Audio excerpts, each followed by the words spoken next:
Bom dia, uma excelente quinta-feira para você que acompanha a programação ao vivo do SCC SBT. Estamos abrindo essa edição, mostrando o trânsito ao vivo na BR-101 e a cidade que é aniversariante do dia. Ontem estávamos comemorando os 92 anos de Gaspar e hoje, Marister, São José da Terra Firme completando 276 anos. E até um movimento um pouco abaixo do que nós estamos acostumados a ver no dia a dia, me leva a entender que é justamente em virtude do feriado municipal, né, Maria? Bom dia! Bom dia, Zanotto, bom dia para todo mundo e bom dia para você, José Face, que hoje está aí comemorando o aniversário da cidade.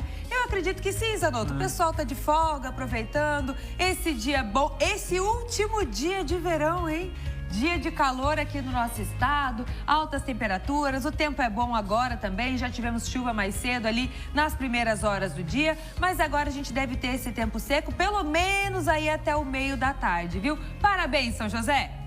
E daqui a pouco a Maria vem com as informações, porque eu estou curioso. Se o verão acaba entre hoje e amanhã, será que esse calor também vai embora ou permanece nos primeiros dias de outono? Daqui a pouco tem a nossa previsão do tempo.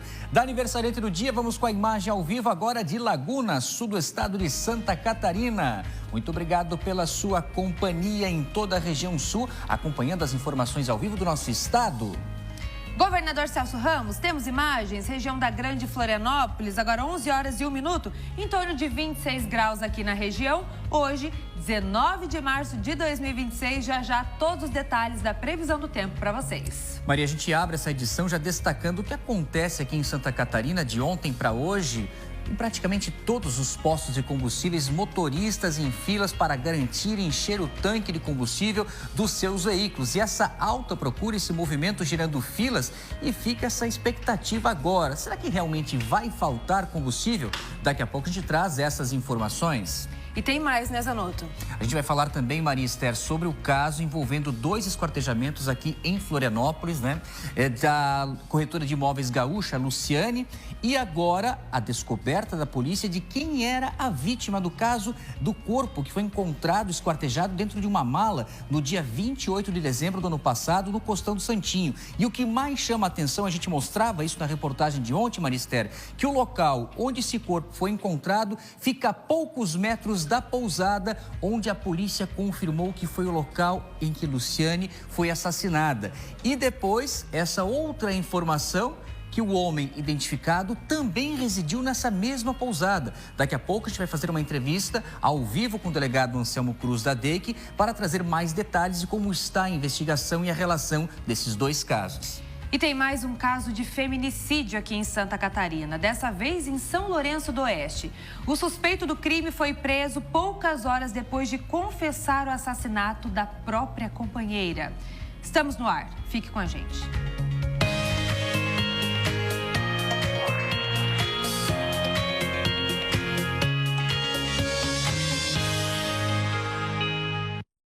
Horas e 3 minutos, milhares de motoristas correram para encher o tanque de carros e motos aqui em Santa Catarina.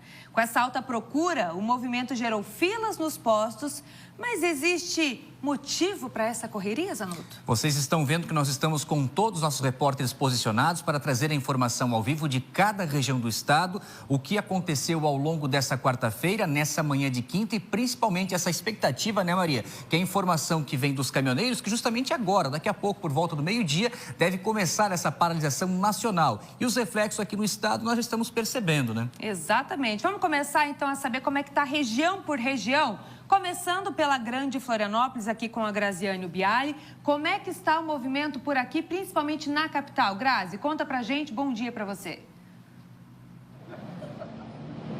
Bom dia, Maria. Bom dia, Zanotto. Bom dia a todos que nos acompanham. Neste momento, está tranquilo. A gente passou por alguns postos no centro da cidade, por alguns postos também em alguns bairros e a movimentação é relativamente tranquila. Porém, ontem e também hoje, bem cedinho, sim, tivemos filas quilométricas de motoristas aí correndo em busca de encherem o tanque para garantir o combustível e não ficar sem combustível por conta dessa greve dos caminhoneiros que já vem sendo anunciada, mas que ainda não ocorreu. A PRF já informou que todas as rodovias de Santa Catarina seguem com trânsito normalmente, não há ainda previsão para essa paralisação. O próprio PROCON também já alertou que não há necessidade de corrermos para os postos e de fazermos toda essa mobilização para que, então, não temos ainda essa questão da greve. E a própria ANP diz que, no momento, não tem riscos de faltar combustível também nas distribuidoras. O que acontece?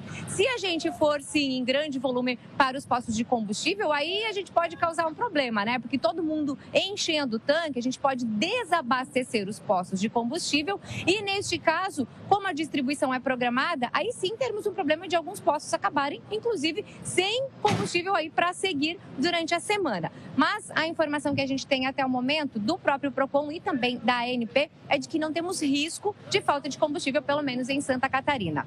Essas são as informações aqui da Grande Florianópolis. Maria. Muito obrigada, Grazi, pelas informações até agora. Qualquer novidade a gente traz ainda na edição de hoje. Vamos para o nosso giro da informação ao vivo. Vocês estão vendo nossos repórteres posicionados. Vamos saber da situação do Grande Oeste. O Bastos que vem com as informações. Você já observava ontem também, Bastos, essa formação de filas aí pelas cidades do Grande Oeste, principalmente Chapecó.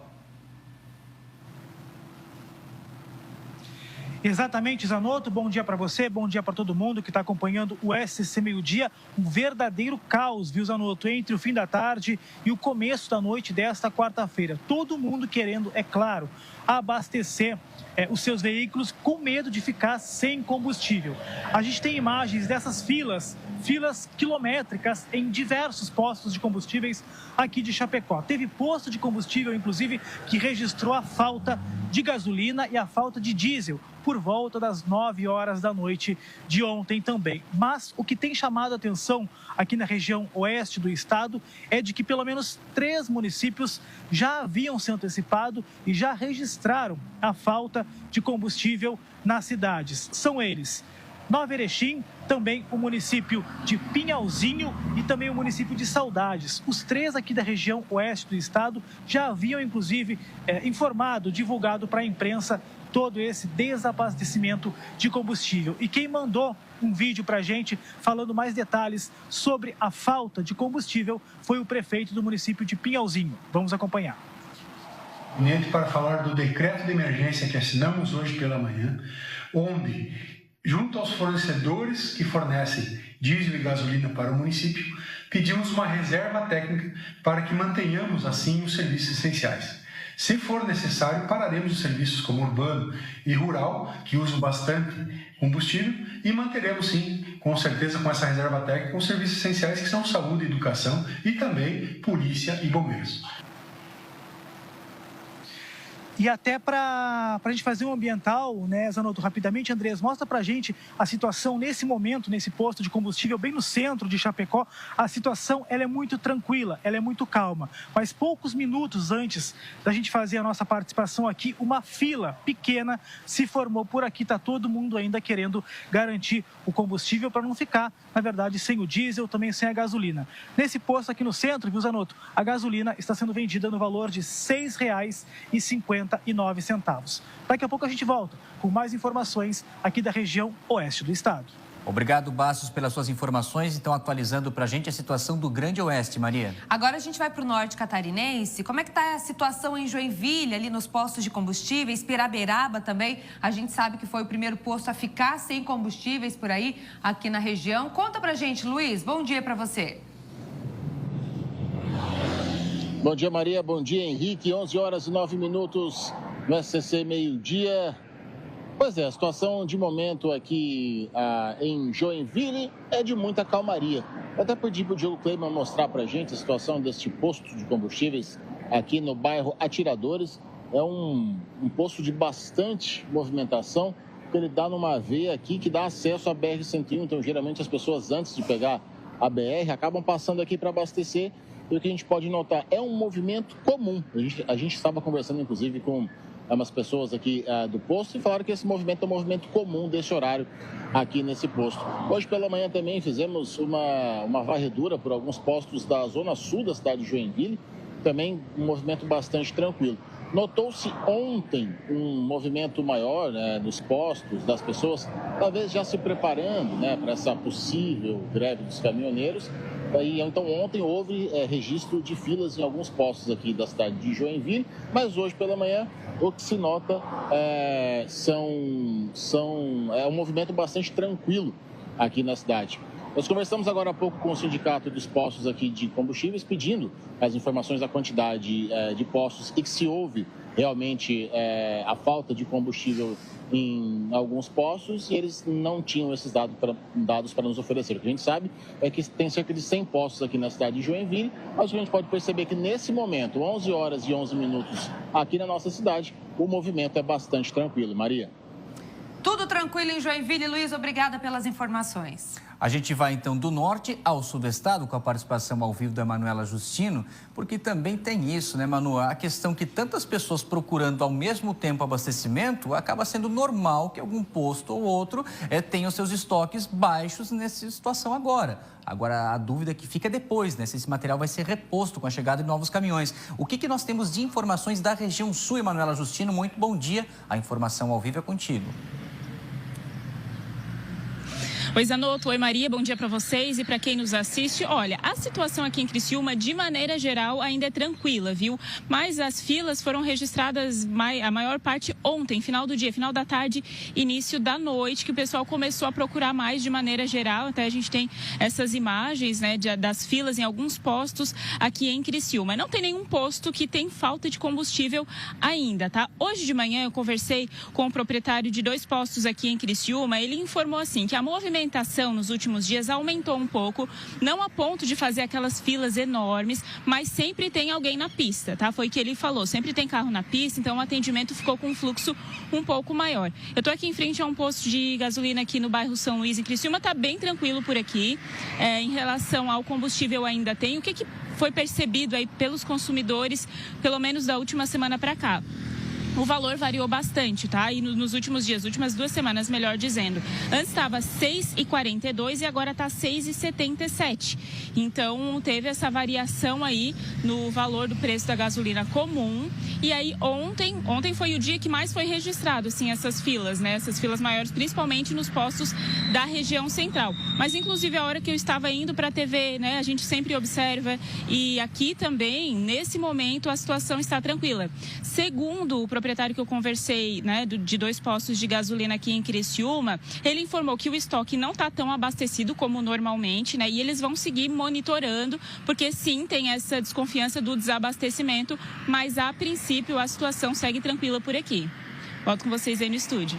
Obrigada, viu, Manu? Então, no sul do estado, a gente já tem esse cenário de alguns postos estarem com aumento no preço da gasolina.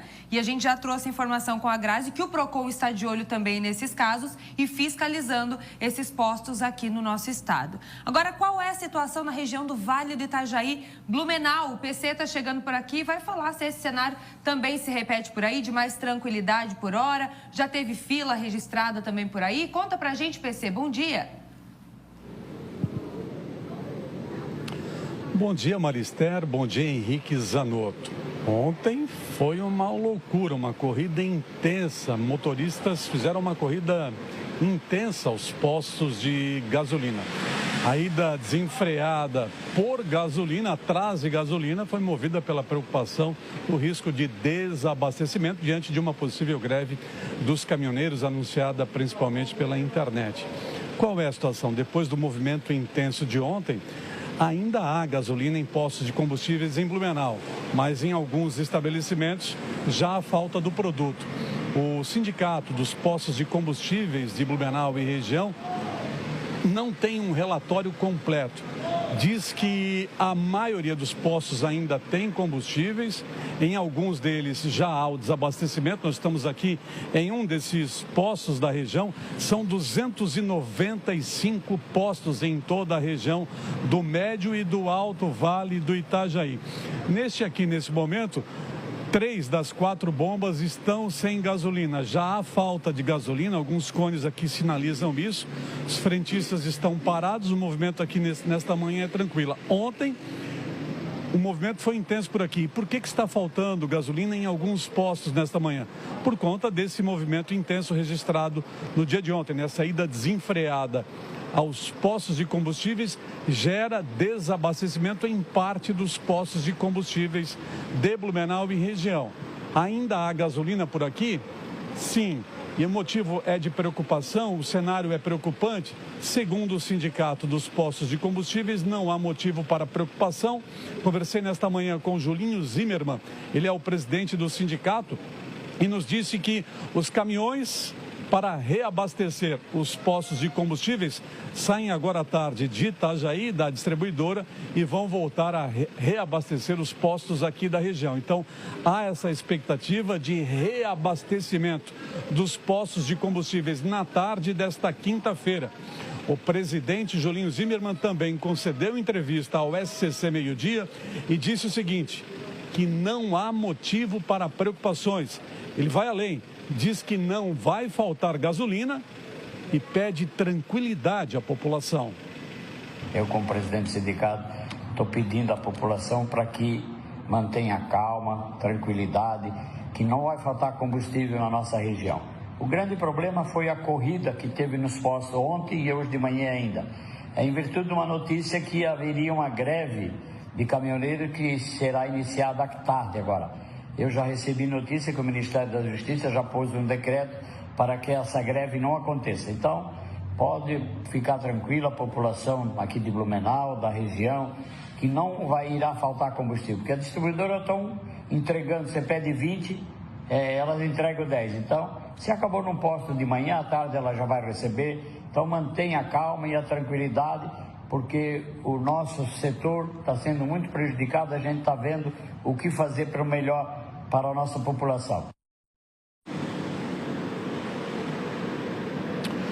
Muito bem, esse é o presidente do Sindicato dos Postos de Combustíveis aqui da região, são 295 postos, Maria. Então, Maria Zanotto, o cenário é esse. Em alguns estabelecimentos, em alguns postos, já há falta de gasolina, sim, como nesse posto aqui. Em outros ainda há o produto, os consumidores, os motoristas ainda conseguem comprar gasolina na manhã desta quinta-feira.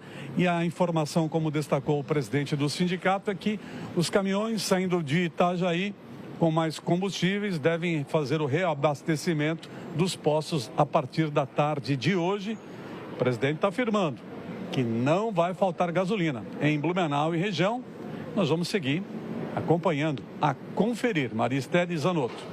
Obrigado, PC. Até trazer o meu exemplo aqui aos colegas. Ontem à noite, mas a gente estava no evento da TV, daqui a pouco a gente vai trazer mais informações. No retorno para casa, o meu carro tinha autonomia de pelo menos mais de 110 quilômetros. Mas eu estava passando em um posto que não tinha fila. Parei e enchi o tanque também. E o frentista já me avisou, olha, em função desse consumo exagerado, nós estamos sem a gasolina aditivada. Mas tinha etanol, tinha gasolina comum. Em alguns postos aqui em Florianópolis, uma outra informação que eu tive também, que chegou a faltar óleo diesel. E a situação da Serra, Xânia? Blumenau, o PC falou que a distribuidora vem rapidinho ali de Itajaí. Hoje à tarde o serviço continua como sempre. E as informações que nós temos da região serrana. Muito bom dia, Xânia. A informação ao vivo é contigo. Oi, Zanotto, bom dia para você e para todos que nos acompanham aqui no SCC Meio-Dia.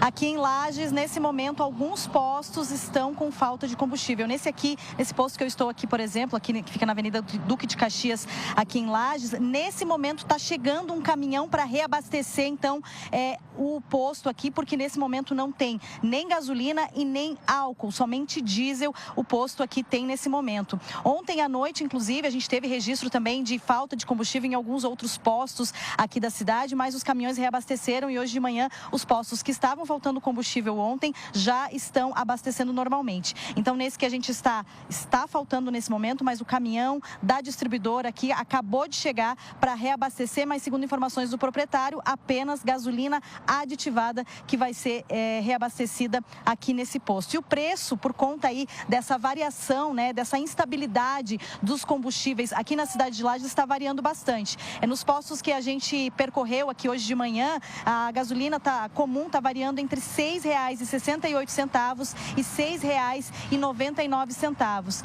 E eu vou conversar agora com o superintendente, aliás, o coordenador executivo do Procon de Lages aqui, o Kevin Calbucci, que vai falar para a gente porque o Procon também está está monitorando essa questão dos preços e da falta de combustíveis aqui em Lages, em alguns postos, né, Kevin? Vocês estão fiscalizando desde a semana passada que faltou diesel aqui também. Mas agora faltando também combustível, álcool, gasolina, e o pessoal não precisa ter pânico, não precisa correr para os postos para abastecer, porque não há risco de faltar combustível aqui na cidade, né? Bom dia.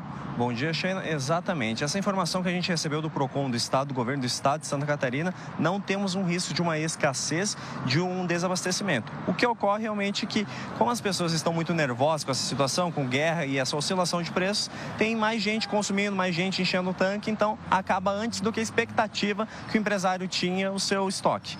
Então, pode demorar algumas horas, às vezes de um dia para outro, para fazer esse abastecimento.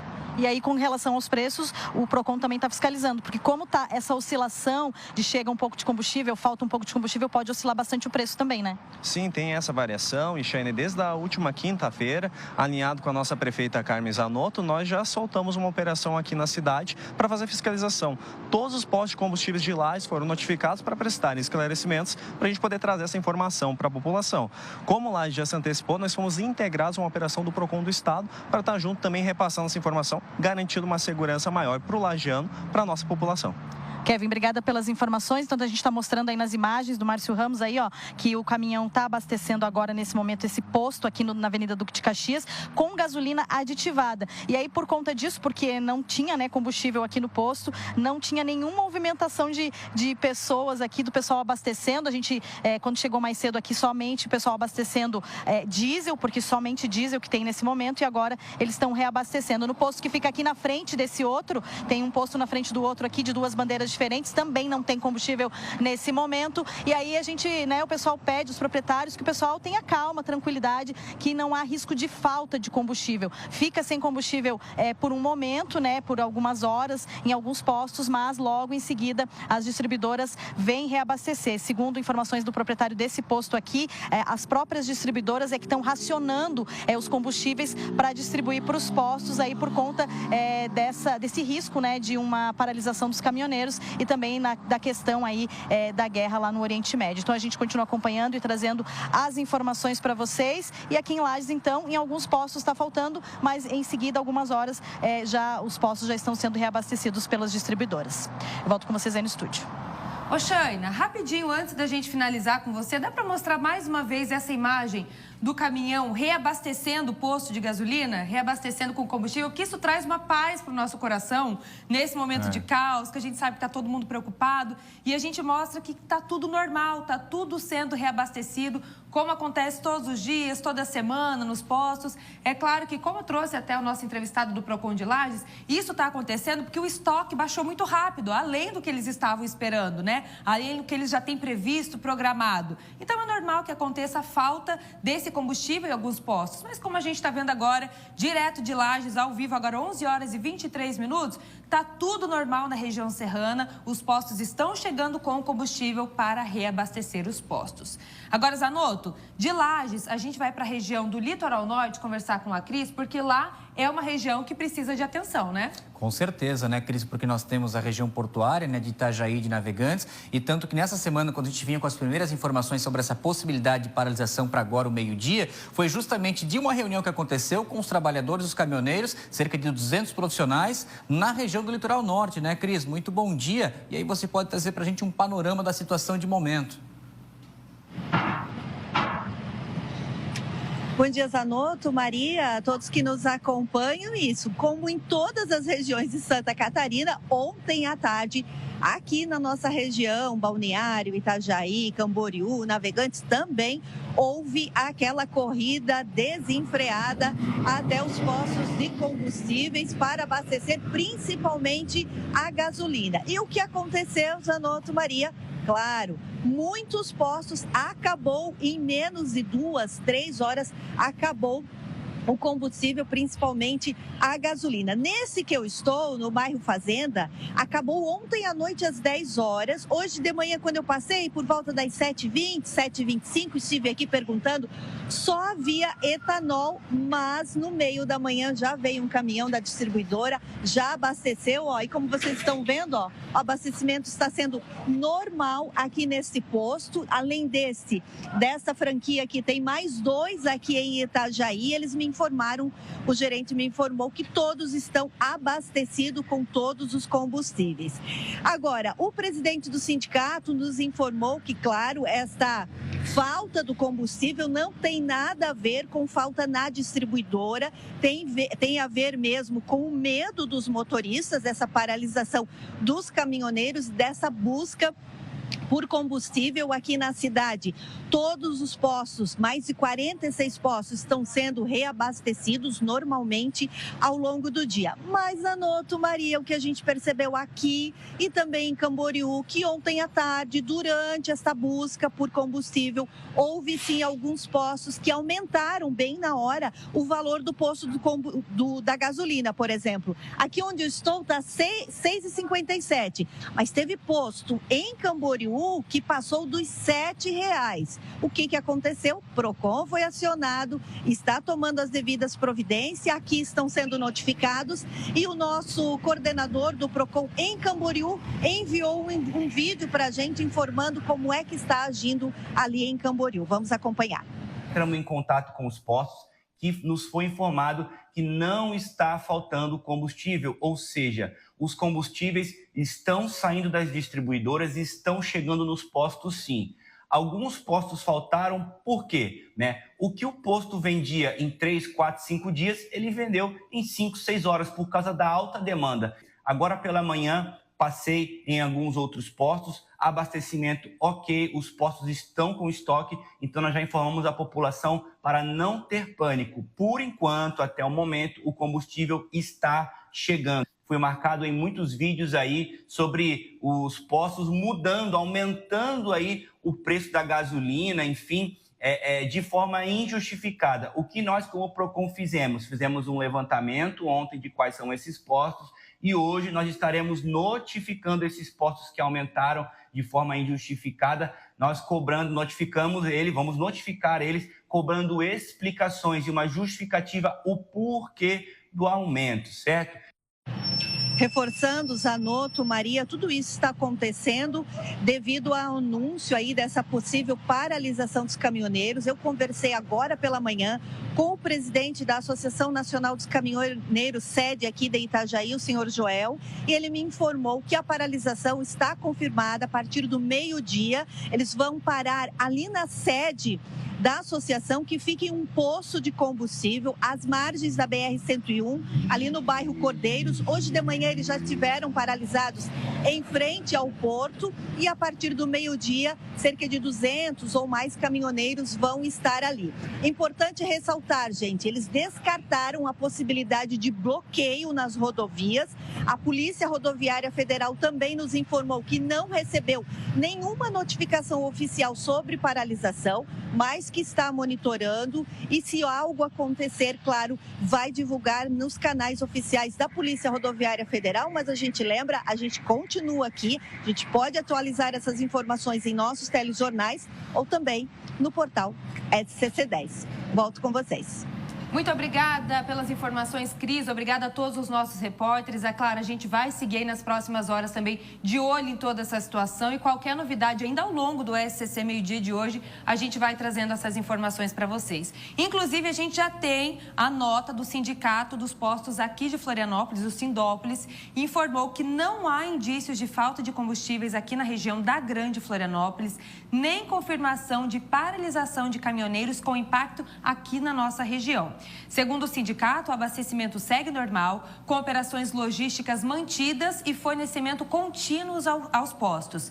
Apesar de manifestações nacionais relacionadas ao custo dos combustíveis, até agora não houve prejuízo ao abastecimento local. E a entidade orienta, viu, Zanotto, a população a manter o consumo dentro da normalidade para evitar esses desequilíbrios e afirma que seguirá monitorando a situação e prestando informações atualizadas. E daqui a pouco a gente traz a informação da Polícia Rodoviária Federal aqui em Santa Catarina, das nossas rodovias, já no nosso SCC Meio-Dia. Porque agora é a prioridade para informação ao vivo. Já estamos aqui com o contato feito com o delegado Anselmo Cruz, delegado titular da Delegacia Antissequestros e Roubos da DEIC do Estado de Santa Catarina, porque nós vamos falar sobre um caso que foi investigado com a DEIC, que resultou na prisão de 3 pessoas e apreensão de um adolescente de 14 anos, que foi o caso da corretora gaúcha, né, delegado? A Luciane Freitas, que a polícia já resolveu essa situação. Mas em meio a essa investigação, paralelo, o que nós temos? Alguns fatos que levam a uma outra questão investigada agora pela polícia.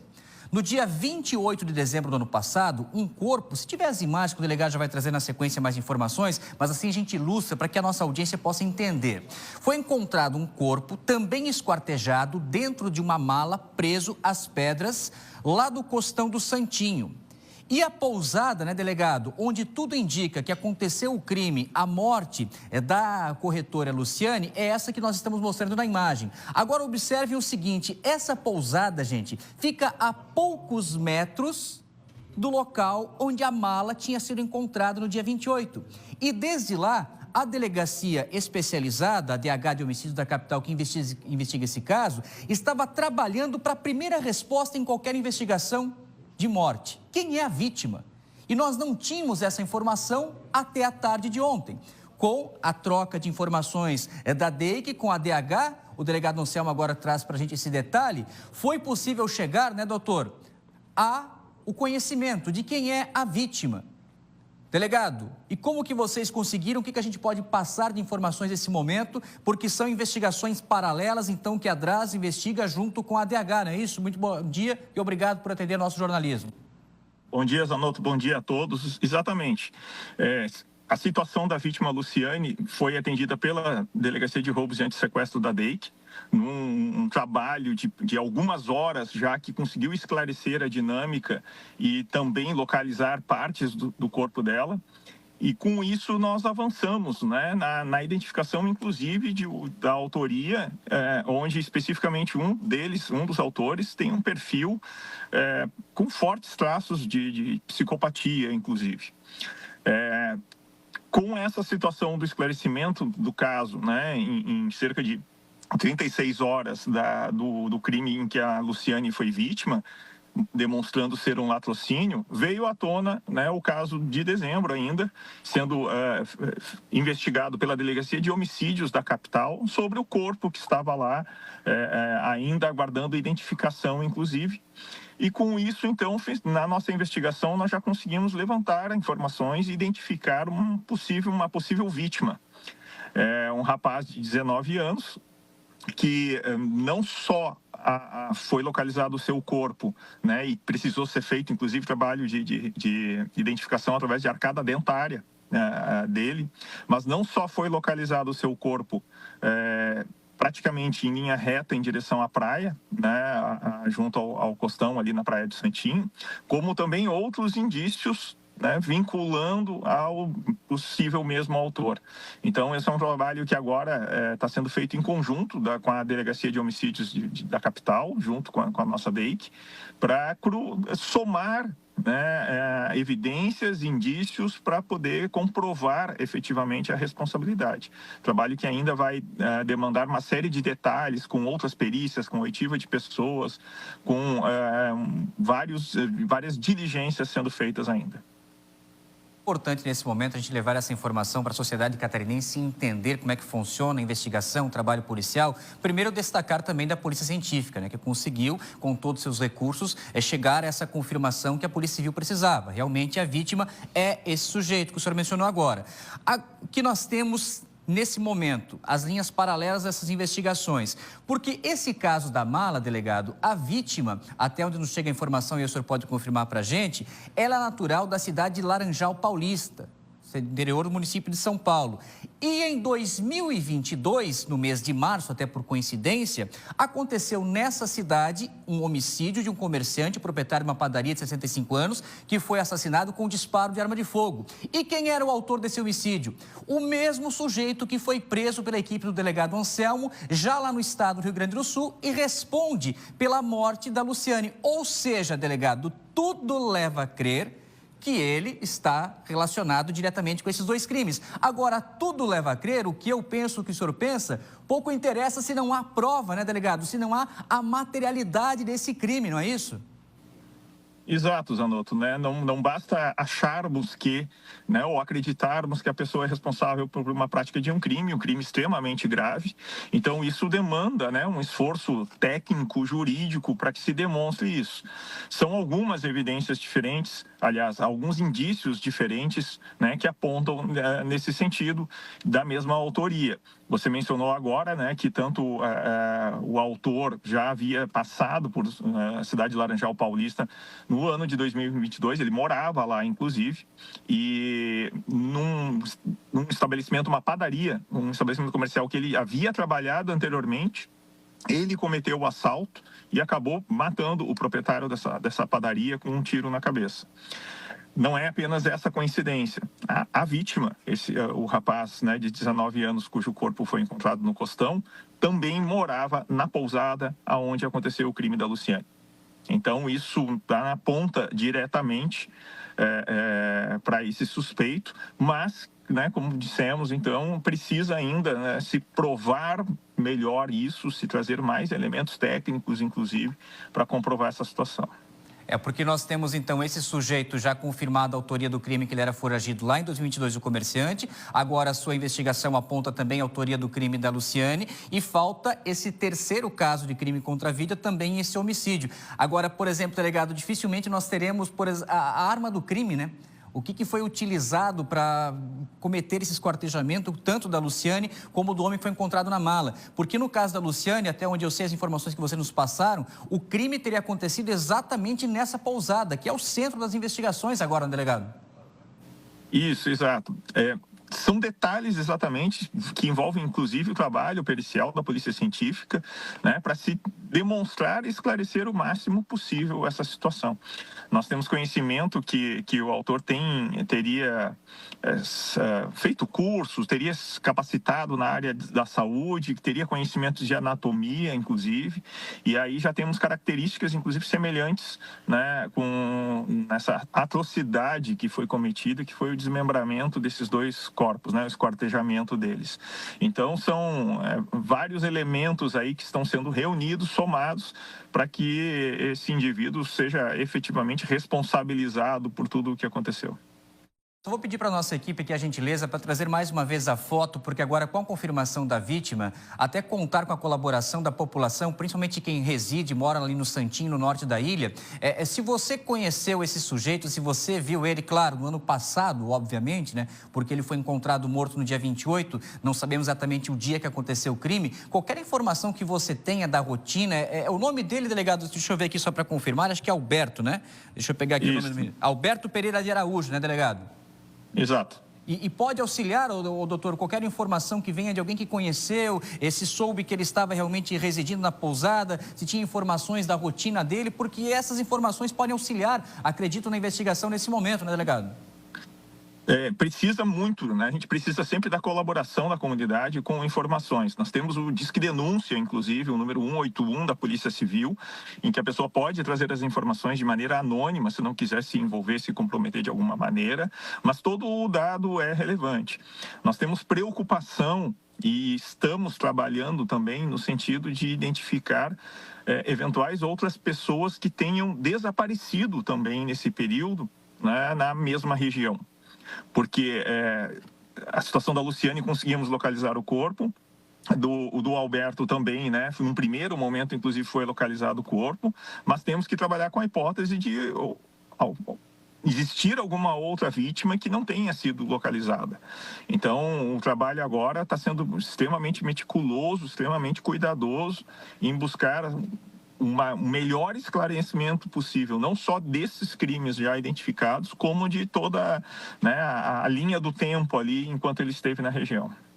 Olha só, o delegado está levantando a informação, né, que não dá para descartar até a possibilidade de outras vítimas e pessoas desaparecidas. Só uma última pergunta, doutor, com toda a sua experiência que o senhor tem ao longo do trabalho, a carreira brilhante em frente à Polícia Civil do Estado de Santa Catarina, geralmente a gente vê esses crimes com tamanha crueldade, requinte de frieza, esquartejamento, ligadas a organizações criminosas. Agora, o senhor já viu algo parecido de um sujeito que até então a motivação, o latrocínio, né, o roubo seguido de morte e com uma crueldade tamanha, hein, delegado?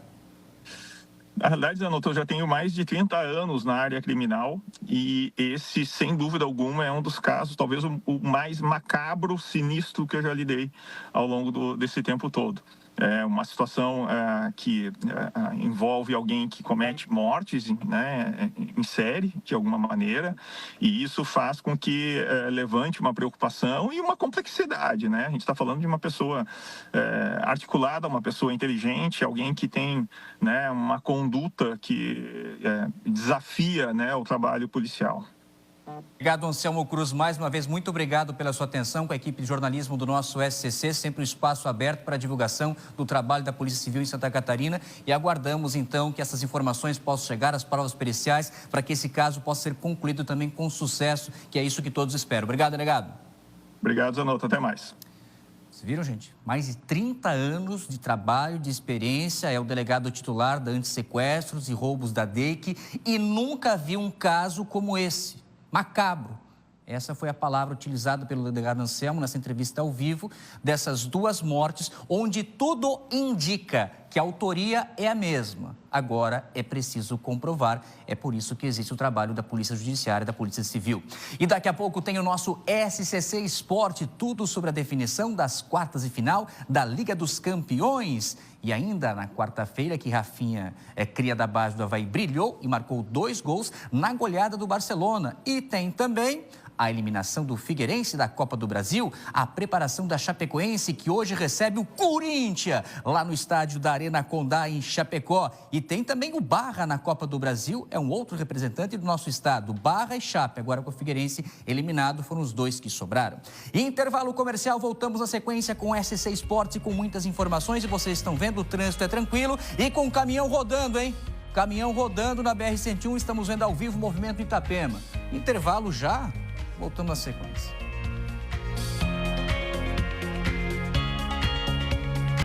11h43, voltamos com mais informações. Os pescadores do bairro João Paulo, em Florianópolis, estão em contagem regressiva. Falta pouco, Ministério, mas cerca de uma semana para a entrega do primeiro entreposto público de pescados da capital do estado. E esse espaço promete desenvolver ainda mais a economia local. A gente vai ao vivo com a Grazi Bialy até o local dessa nova estrutura e ela vai explicar para a gente o que é que isso vai agilizar ali na região, o que isso vai representar para a comunidade pesqueira, principalmente. Grazi, conta para a gente. Cadê a Grazi? Será que está no barco ou não? Onde é que está a Grazi? Olha, Maria Esther, olha que vista maravilhosa que vocês estão tendo o privilégio. A gente está aqui no Trapiche do bairro João Paulo, onde tem a segunda maior colônia de pescadores da capital. São mais de 100 famílias que vivem aqui e, como vocês falaram, estão ansiosos pela inauguração do primeiro entreposto de pescadores aqui da capital. E sabe com quem eu vou conversar agora, Maria Esther e Zanotto? Eu vou conversar com o Silvani Ferreira, que é o presidente da cooperativa de pescadores, que vai ser um dos beneficiados, e unidos a essas famílias vão poder contar com essa nova estrutura. Silvani, inauguração já está marcada dia 28 de março, a gente já tem a estrutura toda pronta. Me conta como é que está aí dentro essa obra. Bom dia a todos, né? A obra está linda, né? A gente está tendo esse sonho realizado aqui, a gente está muito feliz, né? Acho que não dá nem para esconder o sorriso aqui, né? A gente está muito alegre mesmo, estamos muito felizes, né? Vai dar uma melhoria aqui na vida dos nossos pescadores aqui, né? A gente vai poder dar um pouco mais de qualidade aqui para nossas famílias, através desse trabalho aqui, né? Que vamos trabalhar todos em família, né? É verdade, são mais de 100 famílias aqui ao redor, pelo menos 30 vão fazer parte dessa cooperativa e vão trabalhar aí dentro, 30 famílias. Isso significa aumento de emprego, renda e tudo mais que vai acontecer aqui sem precisar depender dos atravessadores. Isso é um marco para vocês aqui, para os pescadores da região? Com certeza, né? Com certeza. A gente pretende começar em torno de 30 famílias aqui trabalhando, né? Mas a nossa ideia é que essa família aumente, né? Que futuramente a gente possa estar trazendo mais pescadores aqui que acreditem nessa ideia, que essa ideia aqui acho que tem que ser seguida para todas as comunidades aqui de Florianópolis, porque a gente está com muita ideia boa de fazer aqui, né? Não é só pegar o pescado e revender novamente depois. A gente vai agregar valor nesse pescado, né? Fazer uma comida pré-pronta, filetar, né? Vamos poder trabalhar com a ostra, com marisco desconchado aqui, embalado a vácuo, né? Então a gente tem muita ideia aqui para fazer acontecer, né? O mais interessante de tudo isso, né, Silvani, é a estrutura que vai ter aí dentro, porque vocês vão ter equipamentos que hoje os pescadores não contam com esse tipo de equipamentos, como câmara fria, embalagens para fazer a embalagem a vácuo. E de onde que vai vir toda essa estrutura? Me conta, você estava me falando agora há pouco que já tem até verba para isso. Isso, né? A prefeitura deu toda a estrutura para nós, né? O prédio, né? Mas só que a gente precisa dos equipamentos. Aí a gente conversou com os deputados, né? Tanto o deputado Júlio Garcia como o senador Espiridão Amin, enviaram emendas para cá para que a gente pudesse comprar esses equipamentos, né? Que é máquina de gelo, câmera de frio, são tudo equipamentos muito caros, né? Então a gente teve esse apoio também do poder público aí, né? Dos nossos representantes aí, para a gente poder justamente estar equipando, né? Porque sabe como é que é, né? Pescador trabalha de dia para comer de noite, né? Então, para a gente poder comprar esse equipamento ficaria difícil. Então, já estão dando tudo para nós já montado, prontinho, né? Aí é só a gente arregaçar as mangas aqui, puxar nossa família e fazer acontecer. É verdade. Bom, nesse momento vocês ainda dependem, claro, né? A pesca acontece lá no mar, vem ali para o trapiche e dali vai para os atravessadores. Quando vocês imaginam uma estrutura como essa, vai melhorar a renda de vocês? Com certeza, com certeza. A gente não só a renda vai melhorar, como a gente está pensando aqui também. A gente já foi bastante conversado com o Sebrae, né?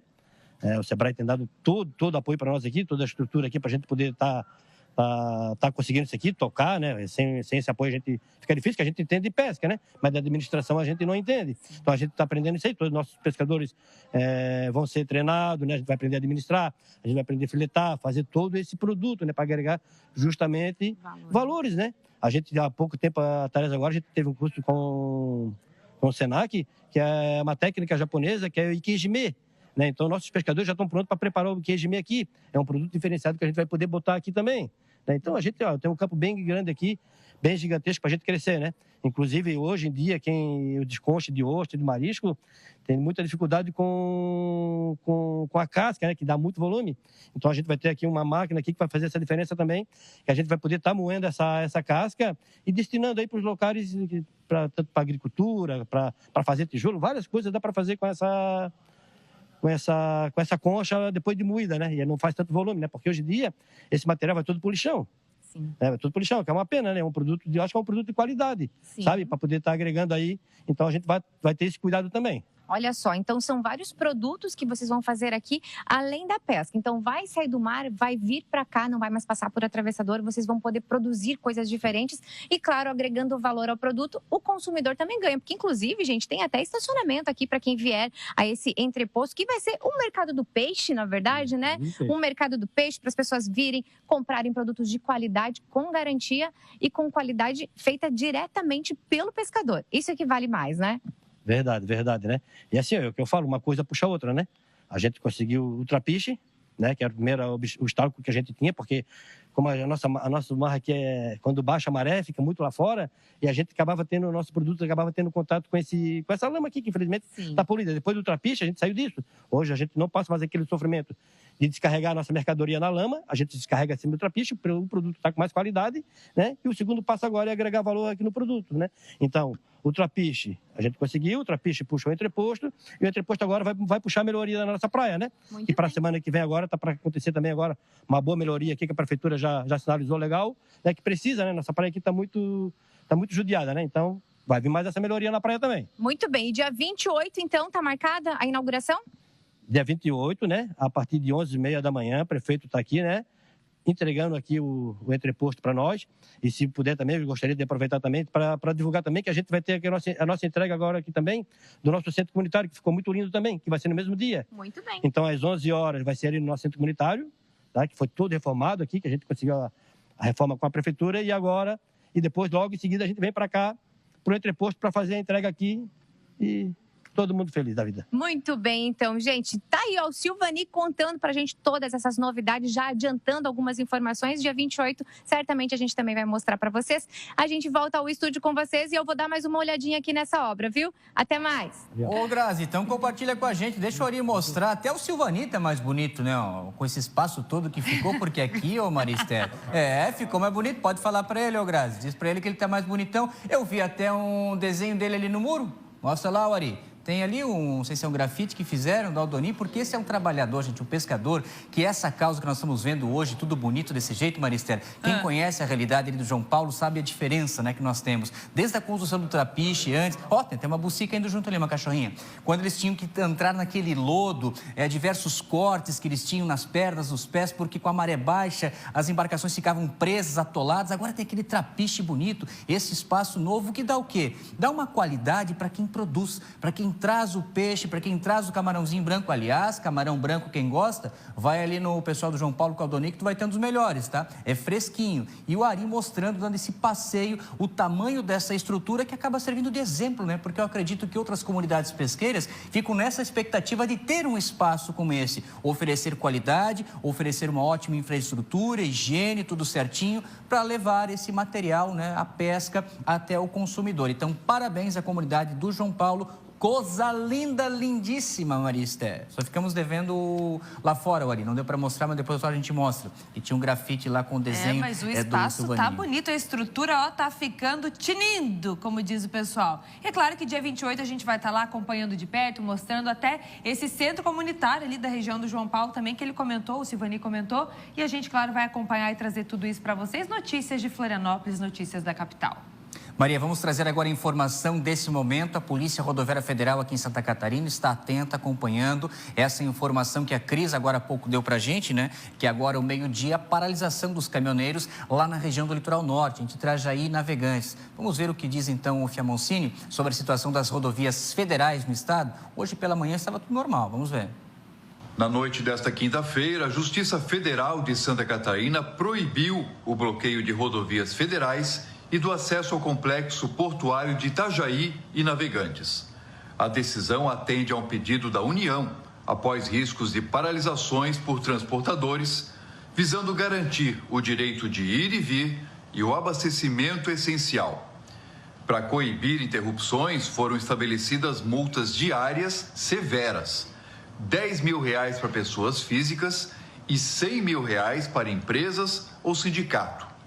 Além disso, o Código de Trânsito Brasileiro prevê multa de R$ 5.869 e suspensão da CNH por 12 meses para quem usar veículos em bloqueios. Pelo documento, a PRF e outras forças de segurança também estão autorizadas a fazer uso moderado e proporcional da força para manter o fluxo liberado. Ou seja, o bloqueio nas rodovias federais está proibido, segundo a PRF, a gente vai ficar monitorando. E a gente quer a participação de vocês também sobre esse assunto. Como é que está aí o abastecimento de combustíveis na sua cidade? Como é que está o preço da gasolina? O telefone está aparecendo aqui na tela, é o 48-991622676. Tem o QR Code aqui para facilitar esse caminho também. Abre a câmera do seu celular, escaneia o QR Code e manda, porque a gente falou aqui das principais cidades, né, Zanotto? Mas cidades menores, se quiserem compartilhar também, a gente mostra aqui na tela do SCC Meio-Dia. E eu tenho uma dúvida para a nossa audiência. Deixa eu fazer uma perguntinha para você que pode ser respondida aqui no nosso WhatsApp. Você é de qual time? É do time que vai para a fila e fica esperando para abastecer o carro? Ou é do time que fica acompanhando? Fica esperando, se está tudo normal, não precisa ficar na fila? Você faz o quê? Eu não gosto de ficar em fila, mas ontem não tinha fila, abasteci.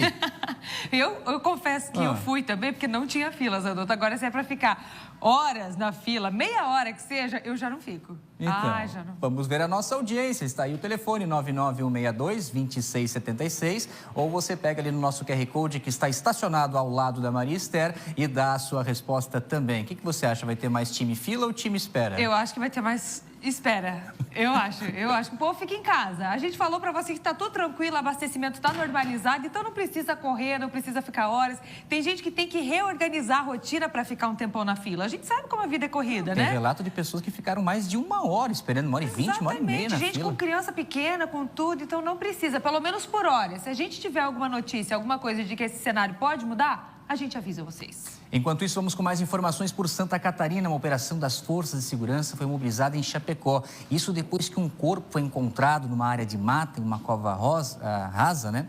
E a informação que pelo menos 4 pessoas foram presas. Será que elas estão diretamente ligadas nesse crime? E desde quando estava essa vítima desaparecida? Vamos saber tudo isso agora na informação dele. Felipe Bastos, mais uma vez, muito bom dia. A informação ao vivo É contigo, Bastos. Bom dia novamente, Zanotto. Pois é, terminou agora há pouco uma coletiva de imprensa aqui na Delegacia Regional de Chapecó, justamente para esclarecer esse caso deste jovem de 20 anos que estava desaparecido, Zanotto, desde o último sábado. Os familiares registraram um boletim de ocorrência na segunda-feira e aí o corpo dele foi localizado na tarde de ontem, em uma vala, em uma área de mata, aqui entre os bairros Bom Pastor, Vila Real e também bairro São Pedro, aqui em Chapecó. O corpo desse homem foi identificado como Anderson Alves Rodrigues e era aquele homem, então, de 20 anos que estava desaparecido desde o último sábado. Quando os policiais, então, eles chegaram nesse local, nessa área de mata, viu, Zanotto, eles encontraram 4 pessoas, 4 suspeitos que desovaram esse corpo por ali. Eles estavam jogando cal sobre esse corpo justamente para que a decomposição, para que ele pudesse dissolver mais rápido e, claro, eliminar aí toda essa situação e eliminar também o corpo desse homem. Quando esses suspeitos avistaram os policiais, eles fugiram para essa área de mata. E quando eles fugiram, após fugir, um deles pulou alguns muros próximos ali também, mas todos eles foram presos em flagrante. O delegado responsável pelo caso, o Deonir Trindade, ele vai contar mais detalhes para a gente sobre essa força-tarefa registrada na tarde desta quarta-feira aqui em Chapecó. Acompanhe. Ele teria desaparecido no sábado. Foi visto pela última vez no sábado à tarde. E aí, na terça-feira, a gente já começou a receber algumas informações que ele teria sido supostamente executado no bairro São Pedro. Diante disso, a gente chamou os familiares ali que fizeram o registro para conversar. Então, ontem, no início da tarde, os familiares, 2 tias do Anderson, foram até a delegacia de homicídios e lá nos relataram os detalhes da roupa que ele estava usando, o último ponto de localização onde ele foi visto. Todos, então, os 4 suspeitos, como eu falei, foram presos, viu, Zanotto, presos em flagrante. Inclusive, 2 desses suspeitos, na verdade, todos eles tinham uma longa ficha criminal, 2 deles, pelo menos 40 passagens pela polícia. Todos eles, então, permanecem no sistema prisional aqui da cidade de Chapecó. Zanotto. Agora, deixa eu aproveitar a sua participação ao vivo para a gente falar desse outro caso, mais uma vítima de feminicídio, uma menina, ainda uma jovem, 29 anos, na pacata cidade de São Lourenço do Oeste. Agora, a verdade, Bastos, que esses casos dependem se é um município pequeno, se é uma grande cidade, continua acontecendo e pelo que tudo indica, aí você vai dar mais detalhes para a gente, a motivação é sempre a mesma. De sujeito que não entende o término de uma relação, não entende que as coisas podem acabar e que cada um deve seguir o seu rumo. Porque ela estava pedindo para terminar e eu acho que até para voltar ao estado de origem desse casal, que eram do Paraná, Bastos? Exatamente isso, Zanotto. Foi esse o motivo de toda a confusão, de toda a discussão na casa desta mulher de 29 anos. A vítima foi identificada como Sara Bianca Moisés Fabian Schneider. Ela foi morta com um disparo de arma de fogo dentro da própria casa. E foi exatamente esse o motivo, viu, Zanotto? Começou uma discussão entre ela e o companheiro e aí ela disse que iria levar a filha do casal de 4 anos para morar com ela no estado do Paraná. A partir daí, então, o suspeito ele não aceitou essa decisão que ela já havia sido tomada. Inclusive, ele não queria ficar longe da filha do casal de apenas 4 aninhos, Zanotto, e aí ele deu um tiro na cabeça da mulher que, infelizmente, morreu na hora. O delegado, também responsável por esse caso, lá da DPCAM de São Lourenço do Oeste, conversou com a imprensa e está contando mais detalhes para a gente a partir de agora. Todas as diligências indicam que eles tinham um relacionamento muito conturbado, entretanto, nem a mulher, tampouco ele, apesar das circunstâncias do relacionamento não ser um relacionamento sadio, inclusive para a própria vítima, para a própria filha da vítima, indicando indícios a princípio de alienação parental, talvez, o que ele cogita, que ela praticava em algumas situações, até situações de maus tratos, violência psicológica em desfavor da filha, e que aquela circunstância abalaria psicologicamente ele, e ele não queria mais viver naquela situação de pressão psicológica, da qual ele alega que a mãe, então a mãe da menina, submetia a filha, e ele queria tutelar a menina e ficava com receio de que ela pudesse se eles pudessem se separar, ela ficaria com a guarda e ele ficaria então afastado da vivência com a filha. Pois é, então, o homem foi encaminhado para o sistema prisional de São Lourenço do Oeste. Poucas horas depois, ele inclusive se apresentou na delegacia confessando o crime. Agora, um detalhe importante, né, Zanotto, que chamou a atenção dos policiais e de todo mundo, é de que a filha do casal de 4 aninhos estava dentro da residência e acompanhou toda a movimentação por lá. Muito triste, mais um caso de feminicídio aqui no nosso estado. Zanotto, devolvo para você no estúdio. É um egoísmo, né? É o sujeito que só pensa nele, né? Que não tem a piedade da pessoa que estava convivendo, que não tem nem o zelo pela criança, né? Que tira a vida da mãe, uma criança de 4 anos. Obrigado, Basso, pelas suas informações. É mais um caso, né? 29 anos, essa vítima lá de São Lourenço do Oeste e uma criancinha agora que fica órfã de mãe. E o pai preso, né? Vamos lá com mais informações da imagem na tela do nosso SCC Meio-Dia. O que está acontecendo em Santa Catarina, você fica sabendo. Grande operação na região de Blumenau. Vejam as imagens aéreas, equipe do SAER, né? A equipe do SAER, então, dando apoio, porque a operação é da Civil. Estamos vendo lá embaixo as viaturas. E aí o Paulo César já vem na sequência com mais detalhes para a gente, para saber que operação é essa. Exploração do jogo do azar, organização criminosa, grande operação na região de Blumenau. A Emanuela já está aqui também na tela dividida, porque depois, na sequência, ela fala de uma operação no sul envolvendo o GAECO. Mas antes, o Paulo César, para a gente saber detalhes do trabalho dessa investigação policial, se resultou em prisões também. Paulo César, a informação ao vivo é contigo, abençoado. Zanotto, até o momento, 40 suspeitos foram presos nessa. Volta aqui o PC, deixa eu só te pedir a gentileza enquanto a gente ajusta o sinal do PC para ele vir com a melhor informação ao vivo. Vamos com a Emanuela então, porque nós estamos sem o áudio do PC. Enquanto isso, a Manu fala pra gente da operação do GAECO que aconteceu nessa manhã, a operação Cavalo de Troia. E o alvo principal é um servidor público, suspeito de estar vazando informações sigilosas. Acredito que por isso que foi dado esse nome, né? É Cavalo de Troia, mas vamos saber com ela. Emanuela Justina, a informação ao vivo é contigo. Oi, Zanotto, exatamente por isso, né? Essa operação aconteceu hoje de manhã, feita pelo GAECO e também Ministério Público de Santa Catarina, em uma unidade prisional, na unidade prisional aqui de Criciúma, e também em endereços relacionados a um servidor público, né, que trabalha, enfim, para a unidade prisional, por vazar informações sigilosas e também por facilitar a entrada de aparelhos celulares no local. Então, segundo a informação da polícia, ele fazia essa negociação, né? Ele se aproveitava da situação de poder para negociar a entrada de aparelhos celulares, que a gente sabe que é terminantemente proibida na unidade prisional. Então, caracterizou crime de violação de sigilo funcional e também repasse de informações sensíveis obtidas em razão do cargo dele. Foram cumpridos 3 mandados de busca e apreensão, como falei, então, na unidade prisional aqui de Criciúma e endereços relacionados a esse servidor. A polícia vai seguir investigando porque pode ser que tenha envolvimento de mais pessoas, ou seja, essa operação foi deflagrada hoje de manhã, mas ela continua aí pela Polícia Civil. Inclusive, tudo isso que foi apreendido hoje de manhã vai ser encaminhado, já foi encaminhado à Polícia Científica, que vai analisar os materiais e também identificar a possível participação de outras pessoas nesse crime aqui, né? Segundo foi informado também, todo esse esquema acabou caracterizando corrupção ativa e também essa negociação, né? O que acaba sendo crime. A gente vai seguir de olho por aqui para seguir acompanhando todo o desenrolar dessa operação. Como falei, estourou hoje, mas a polícia não descarta a participação de outras pessoas aqui em Criciúma também. Volto contigo aí no estúdio. Ô, minha querida Emanuela, aqui estava um barulho de um sino, não sei se está perto de uma escola ou se é o trem que estava passando por aí.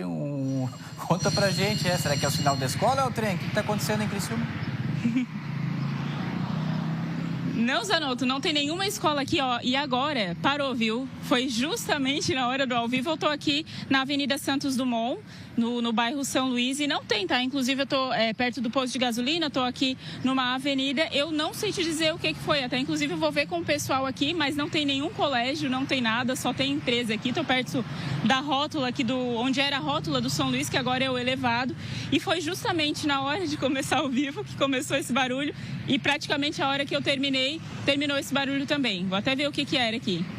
Se fosse meio-dia em Lages, a gente já saberia, né? Que é o sinal da nossa clube, né? Mas lá em Criciúma, tocou o sino também, a Manu, bem no momento que ela estava falando com a gente, com as informações ao vivo. Obrigado, Manu. Daqui a pouco ela volta com outra participação, porque agora a gente retorna à região de Blumenau. O Paulo César tem todos os detalhes de uma operação da Polícia Civil no combate a uma organização criminosa. E você falava, PC, a primeira informação deu para captar. Cerca de 40 pessoas investigadas, suspeitas de envolvimento nesse trabalho. É isso, Paulo César?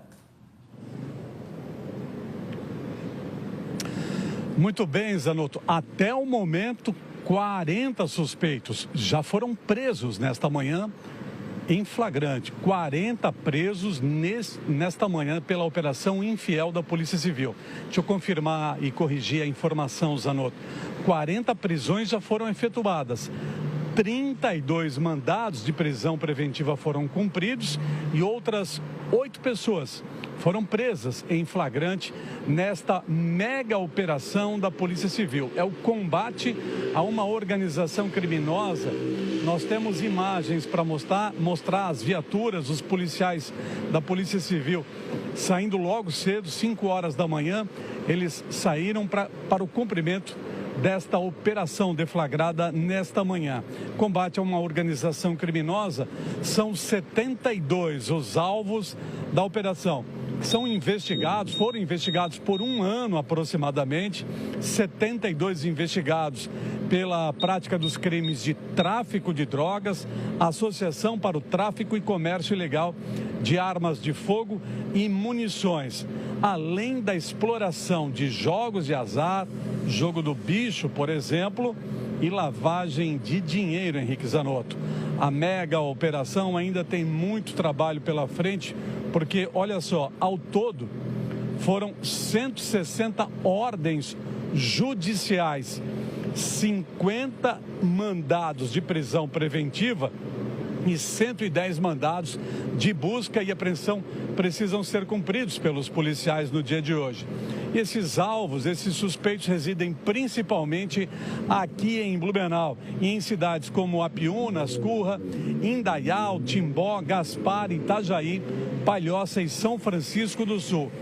Os alvos, os suspeitos, são apontados como integrantes da alta cúpula do grupo criminoso. Esses investigados, portanto, fazem parte do núcleo de comando desta organização criminosa especializada no tráfico de drogas, comércio ilegal de armas de fogo e também são apontados aí como responsáveis pelo crime de lavagem de dinheiro e exploração de jogos de azar na região. Então, confirmando, Zanotto, para a gente encerrar a nossa participação, é a Operação Infiel da Polícia Civil, que até o momento já prendeu 40 suspeitos. Foram 32 mandados de prisão preventiva cumpridos e outras 8 pessoas presas em flagrante pelos crimes de tráfico de drogas e porte e posse de armas de fogo e munições. Henrique Zanotto. Obrigado, Paulo César, pelas suas informações, atualizando essa grande operação em Blumenau nas primeiras horas da manhã desta quinta-feira. E agora está na hora dela, Angélica Varaschini, chegando com o nosso SCC Esporte.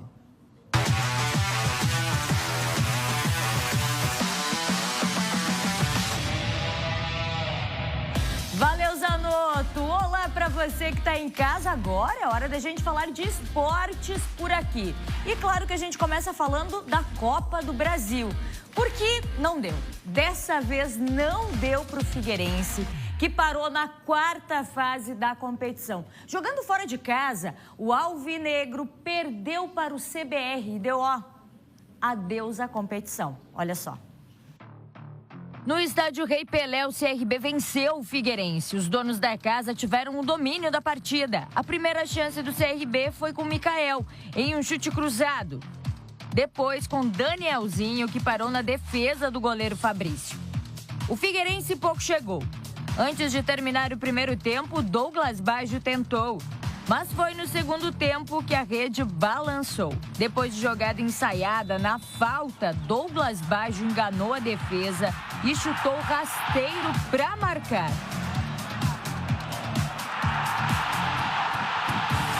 E quase que sai mais um. Cris deu uma de garçom para Mikael, que tinha o gol livre para ele. Mas em cima da linha, Lucas Dias se espichou todo e conseguiu tirar. E olha que ele foi com tudo mesmo, hein? Meteu até a cara na trave, olha aí. Acho que doeu, hein, Lucas? Mas ao menos impediu o gol, né? O Figueirense até tentou com bola parada, mas nada que assustasse. E terminou assim, CRB classificado 1, Figueirense eliminado 0. Agora o Furacão foca na Série C, que começa no início de abril. Agora é tudo foco na Série C do Campeonato Brasileiro. Figueirense acabou ficando no meio do caminho, mas hoje tem mais um catarinense que entra em campo. É a vez do Barra, que enfrenta o Volta Redonda às 8 horas da noite lá no Raulindo de Oliveira, também pela quarta fase da Copa do Brasil. E aí fica essa expectativa para o Barra conseguir vencer e passar de fase. O Pescador que enfrentou uma logística desgastante para essa partida. Foram mais de 12 horas de viagem com imprevistos, mas a delegação conseguiu chegar. Mas isso a 1 da manhã na concentração. Tomara que tudo isso que aconteceu fora de campo não interfira nesse jogo para a gente ter o Barra mais uma fase, mais um dinheiro no bolso na Copa do Brasil. E pela 7ª rodada do Brasileirão, mudança na tabela, viu? São Paulo perdeu, para tristeza de Henrique Zanotto, do Atlético Mineiro e com isso perdeu também a liderança para o Palmeiras, que venceu o Botafogo. Olha só. Em Belo Horizonte, o Atlético Mineiro venceu o São Paulo. Com dificuldades em criar jogadas, o Galo tentava assustar com chutes de longe. Pérez arriscou e parou na boa defesa do goleiro Rafael. Hulk, cobrando de falta de longe, também parou no goleiro. O tricolor paulista tentou levar perigo na bola parada. Gol mesmo só no segundo tempo. Bernard fez boa jogada pela direita, cruzou para Hulk, que ajeitou de cabeça para Ivan Roman, que marcou o gol da vitória do Galo.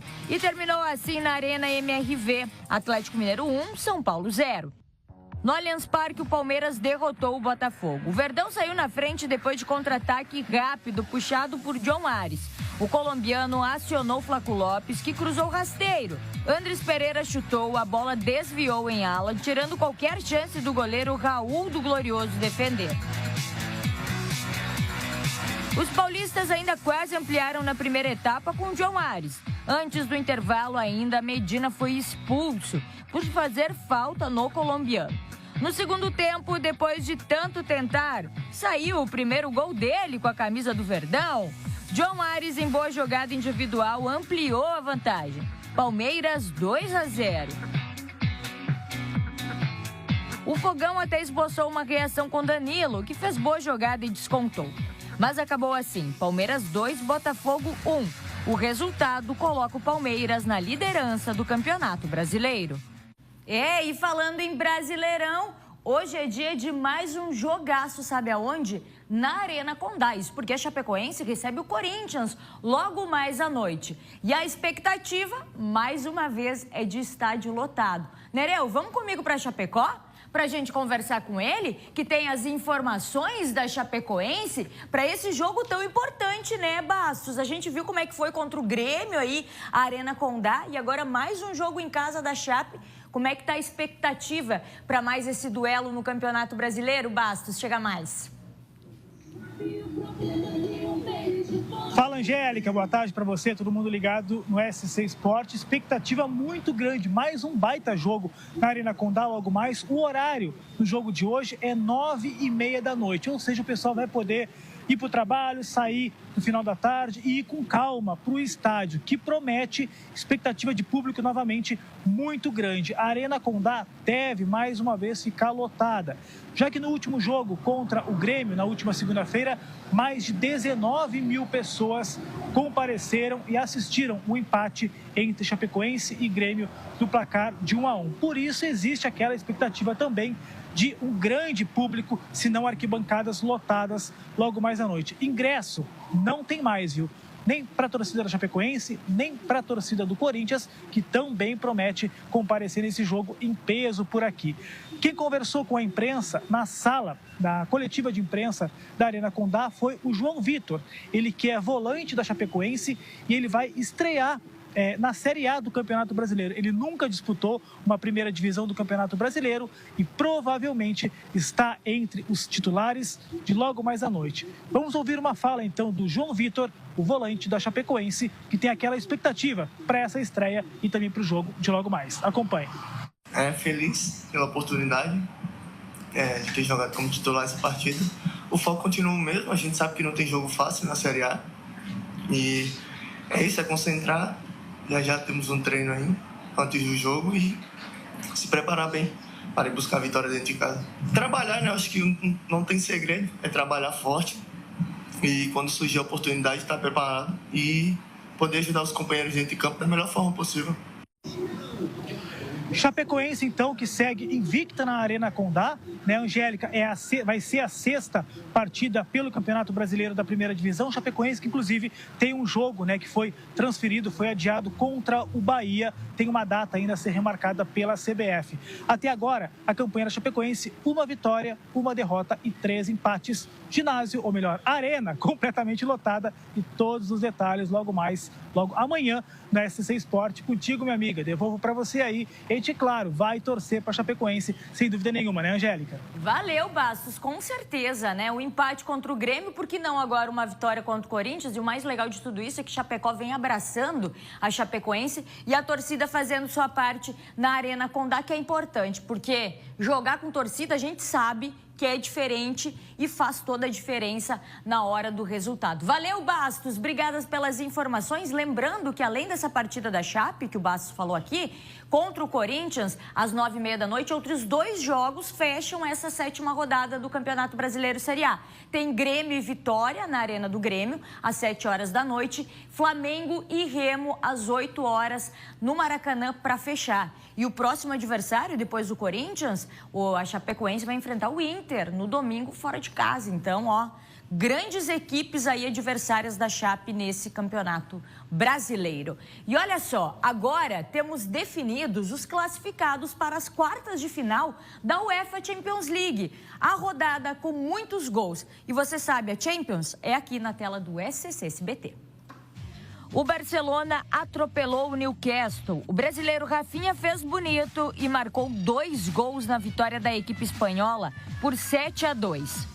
Goleada também na Inglaterra. O Liverpool passou por cima do Galatasaray da Turquia. 4-0 com destaque desse golaço de Salah que fechou o placar. E o resultado poderia ter sido maior, mas o egípcio errou esse pênalti aí. Chuva de gols também na Alemanha. O Bayern de Munique não tomou conhecimento do Atalanta da Itália. 4-1 com 2 gols do atacante Harry Kane. Em Londres, o Tottenham até tentou, mas não conseguiu reverter a vantagem de 3 gols contra o Atlético de Madrid. Os ingleses acabaram eliminados, mesmo com a vitória de 3-2. Agora, os confrontos das quartas de final já estão definidos. O atual campeão, PSG, Paris Saint-Germain, pega o Liverpool. Já os gigantes Real Madrid e Bayern de Munique se enfrentam. Do outro lado da chave, confronto de espanhóis. O Barcelona pega o Atlético de Madrid e o Sporting de Portugal terá o Arsenal pela frente.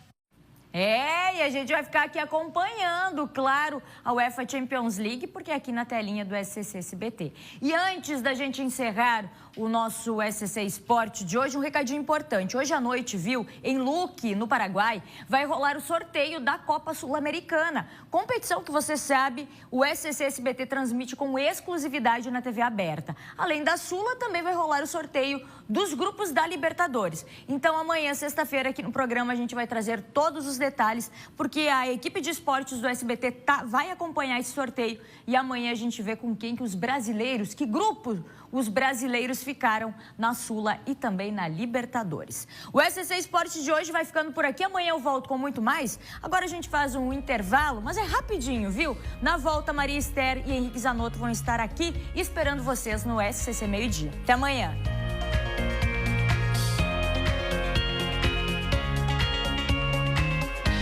Meio-dia, 22 minutos, estamos de volta com o SCC Meio-Dia e a gente vai falar de um processo judicial de saúde a cada 47 segundos.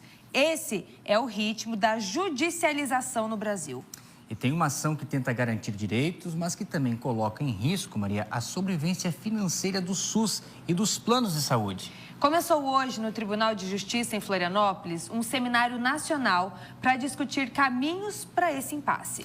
O nome até pode parecer difícil, mas é algo que impacta diretamente a vida de todos nós. E o Kaique vem agora ao vivo para trazer mais informações desse evento. Kaique, a informação ao vivo é contigo.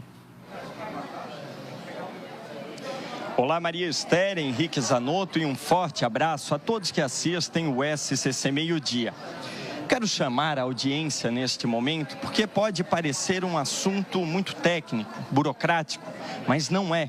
Estamos falando de algo que impacta diretamente a vida de todos nós, algo básico, que é o direito à saúde. E falo todos nós porque não importa se você depende da saúde pública ou tem plano de saúde.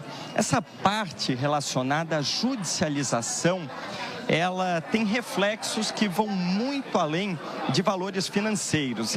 Em Santa Catarina, por exemplo, cerca de 7% do orçamento destinado à saúde pública, R$500 bilhão, mais ou menos, é o que gasta-se com ações, a partir de ações, para que pessoas possam ter acesso a direitos relacionados à saúde. Mas isso não significa que haja um entendimento, vamos falar desta forma, que todos compreendam o trâmite necessário.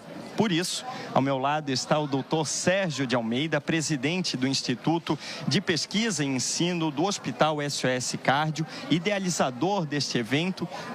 Doutor, é um grande alinhamento que acontece hoje e amanhã no Tribunal de Justiça. Como funciona a dinâmica deste evento? Kaique, boa tarde. É o seguinte, o grande problema hoje da judicialização na saúde é que está existindo uma demanda muito grande de ações de judicialização. Por quê? Por dois motivos. O primeiro deles, existe uma certa banalização de indicações médicas. Então, indicações sem comprovação científica, certo? Que estão sendo feitas, né? E as pessoas, evidentemente, estão buscando, às vezes, no seu desespero, né, a necessidade de ter algum recurso.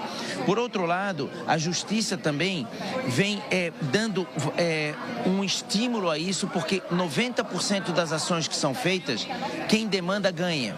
Então, caiu-se numa situação atualmente do seguinte, se judicializar, ganha. E o que a gente tem que fazer? A gente não é contra a judicialização. A judicialização é um direito do indivíduo. Porém, como o budget da saúde ele é fixo, tanto na saúde pública quanto suplementar, você tem um X de dinheiro para gastar. Se você conduz um gasto desnecessário, você tira gastos básicos de saúde, né? O dinheiro acaba sendo direcionado para aquilo que não traz nenhum proveito. O objetivo desse evento é justamente colocar dentro de uma mesma sala para discussão juízes, desembargadores, médicos, defensoria pública e os planos de saúde e o próprio SUS, para que a gente possa regulamentar. Nós não somos contra judicializar, nós somos a favor da regulamentação de uma judicialização muito bem, vamos dizer assim, indicada. Doutor, por isso, quem participa também desta conversa é a doutora Cândida Brugnoli, juíza de Direito e coordenadora do Comitê Estadual de Saúde aqui de Santa Catarina. Doutora, eu gostaria que a senhora, diante disso que o doutor Sérgio falou, tratasse da importância do NatJus, o Núcleo de Apoio Técnico à Justiça, não só catarinense, mas brasileira. Boa tarde a todos. Sim, o NatJus exerce um papel fundamental para qualificar as decisões judiciais. Como o doutor Sérgio falou, nós temos uma demanda gigantesca. Hoje no país são quase 900 mil ações em trâmite de judicialização da saúde, tanto pública quanto suplementar, maior demanda ainda na pública. E nós, enquanto juízes, até pouco tempo atrás, não tínhamos dados técnicos para decidir. Decidíamos com base na prescrição do médico assistente da parte. Não temos esse conhecimento técnico. E muitas vezes vezes deferíamos medicações que não tinham segurança, não tinham efetividade, muitas vezes experimentais, a custo de dinheiro público.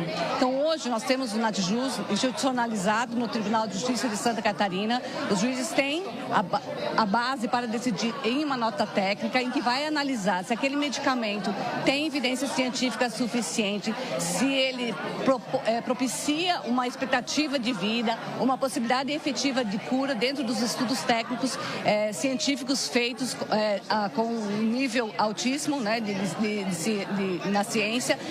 E isso vai auxiliar o juiz a decidir com segurança, né, da segurança terapêutica para o paciente, porque nem sempre aquilo que se prescreve efetivamente é seguro ao paciente, né, entender que os recursos são finitos e o juiz precisa ter essa concepção de que os recursos são finitos, tanto para a operadora de saúde quanto para o sistema de saúde, único de saúde, né, e nós temos essa responsabilidade, não é restringir direito, é qualificar, né, a resposta ao direito à saúde dentro do judiciário.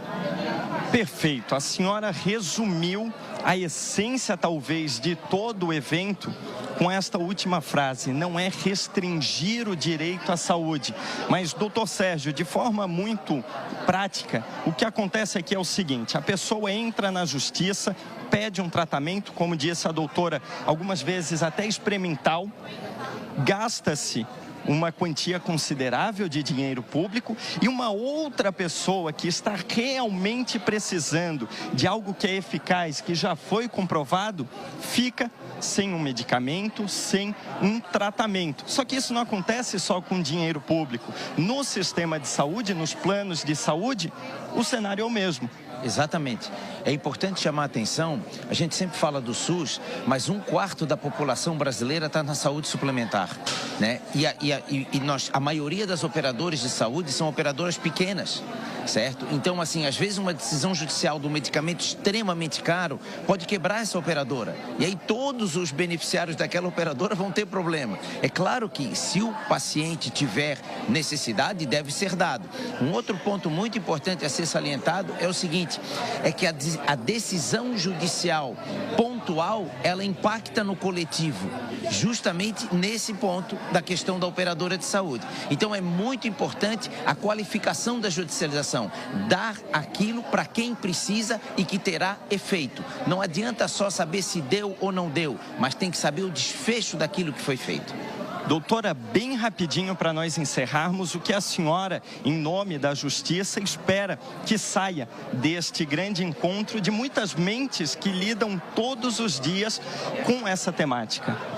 É um amadurecimento, né, no que diz respeito à judicialização da saúde em todos os seus aspectos, né, para que possamos, enquanto juízes, gestores, operadoras de plano de saúde, advogados, possamos ter assim a consciência de que é preciso hoje qualificar, como eu já disse antes, né, a judicialização da saúde no Brasil, com técnica, eficiência, né, e com segurança terapêutica. Esse é o objetivo. Muito obrigado, doutora Cândida, doutor Sérgio. O direito e a saúde, duas coisas fundamentais que permeiam a nossa vida todos os dias e a vida de todos nós. Portanto, este evento tem uma importância muito grande e esperamos que os desfechos sejam extremamente positivos para todos os cidadãos, para os catarinenses e para os brasileiros. É com vocês aí no estúdio.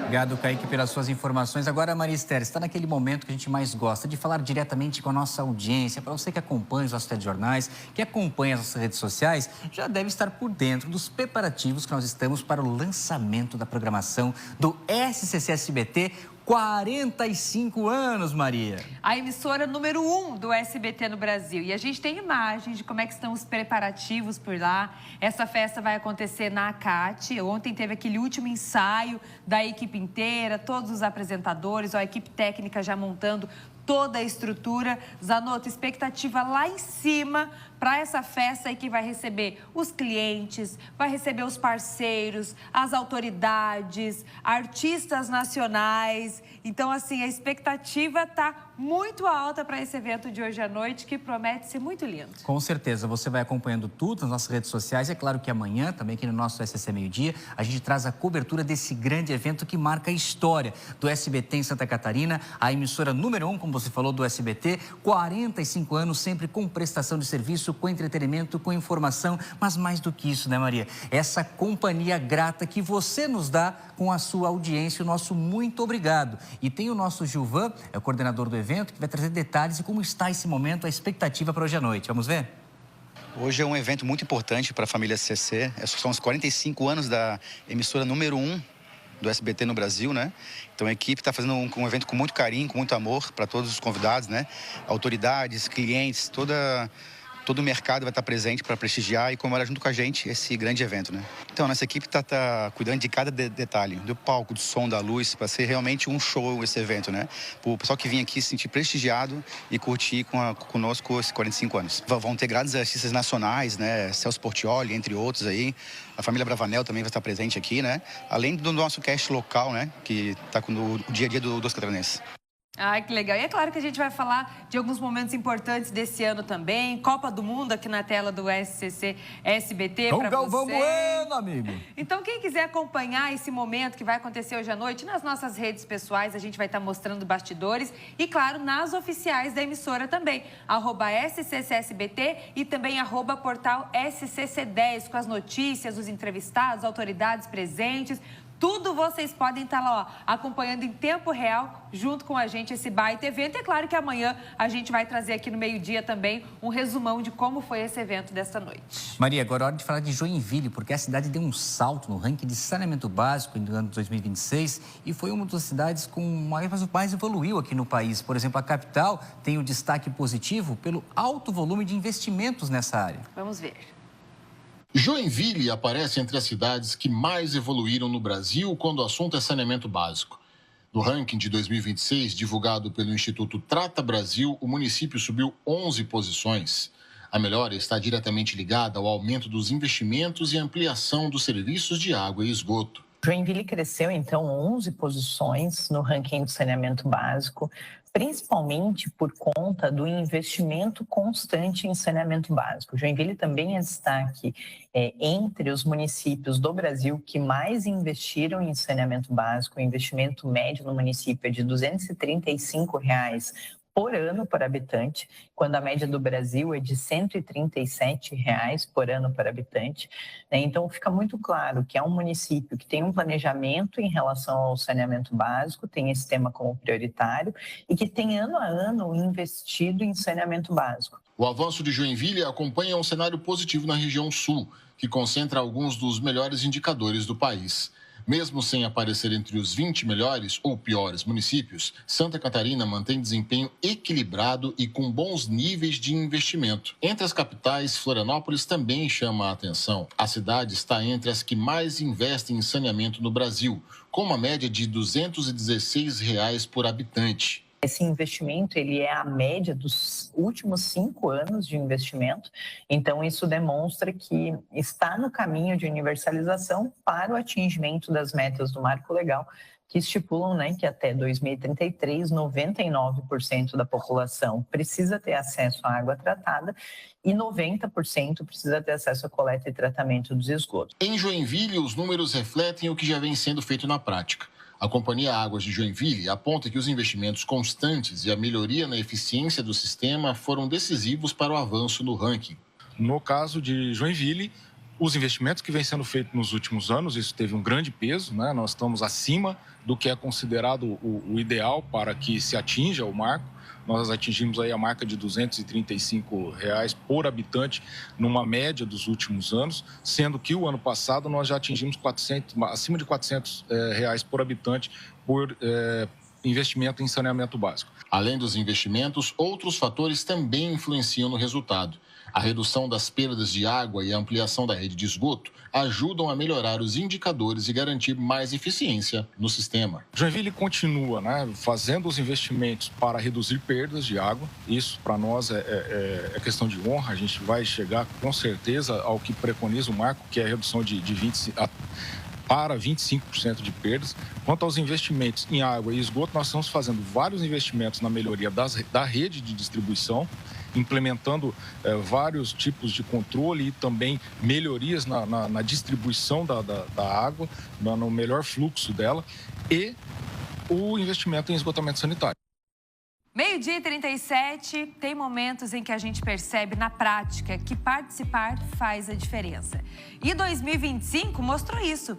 A ViaCred alcançou mais de 470 milhões de reais em resultado, valor que retorna para os cooperados e fortalece toda a comunidade. Agora chegou o momento de acompanhar de perto esse impacto. Até o dia 8 de abril acontecem as assembleias e é quando você, junto de milhares de outros cooperados, acompanha as realizações de 2025, o plano de trabalho para 2026 e a proposta de distribuição dos resultados, conhecida também como sobras. E participar é simples e fácil. Você pode votar pelo app Ailos ou pela conta online a qualquer hora, de qualquer lugar. Ou participar dos encontros presenciais, fortalecendo o seu vínculo de cooperado com a sua cooperativa. Participar da Assembleia é transformar opinião em decisão. E se você já fez a sua parte e voltou na modalidade digital, você pode passar diretamente em um posto de atendimento e retirar o seu brinde. Para saber mais, acesse viacred.coop.br/assembleias. ViaCred, uma cooperativa Ailos. Bora de previsão do tempo?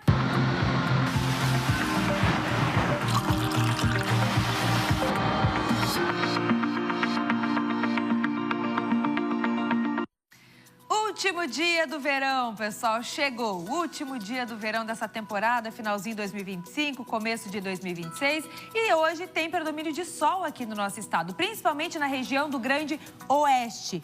Por lá, o sol brilha o dia inteiro, a gente não deve ter chance de chuva, tempo seco e altas temperaturas. Já da nossa área central do mapa até o litoral, a gente pode sim ter pancada de chuva mais para o fim do dia, já começando agora no período da tarde, por conta da circulação marítima e também dessa massa de ar quente e úmida que está aqui pelo nosso estado. E aí, com isso, a gente ainda tem essas altas temperaturas, até uma sensação de abafamento pelo estado. Como eu disse, região que tem mais sol, a gente tem temperaturas mais altas também, como é o caso do extremo oeste, com 35, 34 no oeste e 32 no meio oeste catarinense. Região da Serra hoje tem 30 graus de máxima, 29 no Planalto Norte e também na região do Vale do Itajaí, 28 no norte e 27 na Grande Florianópolis e no sul do estado. E amanhã começa oficialmente o outono, às 11h45 da manhã. Então, pela manhã, nós teremos ainda mais nuvens, uma chuva na madrugada e também no início da manhã no litoral e áreas próximas. Isso devido à circulação marítima.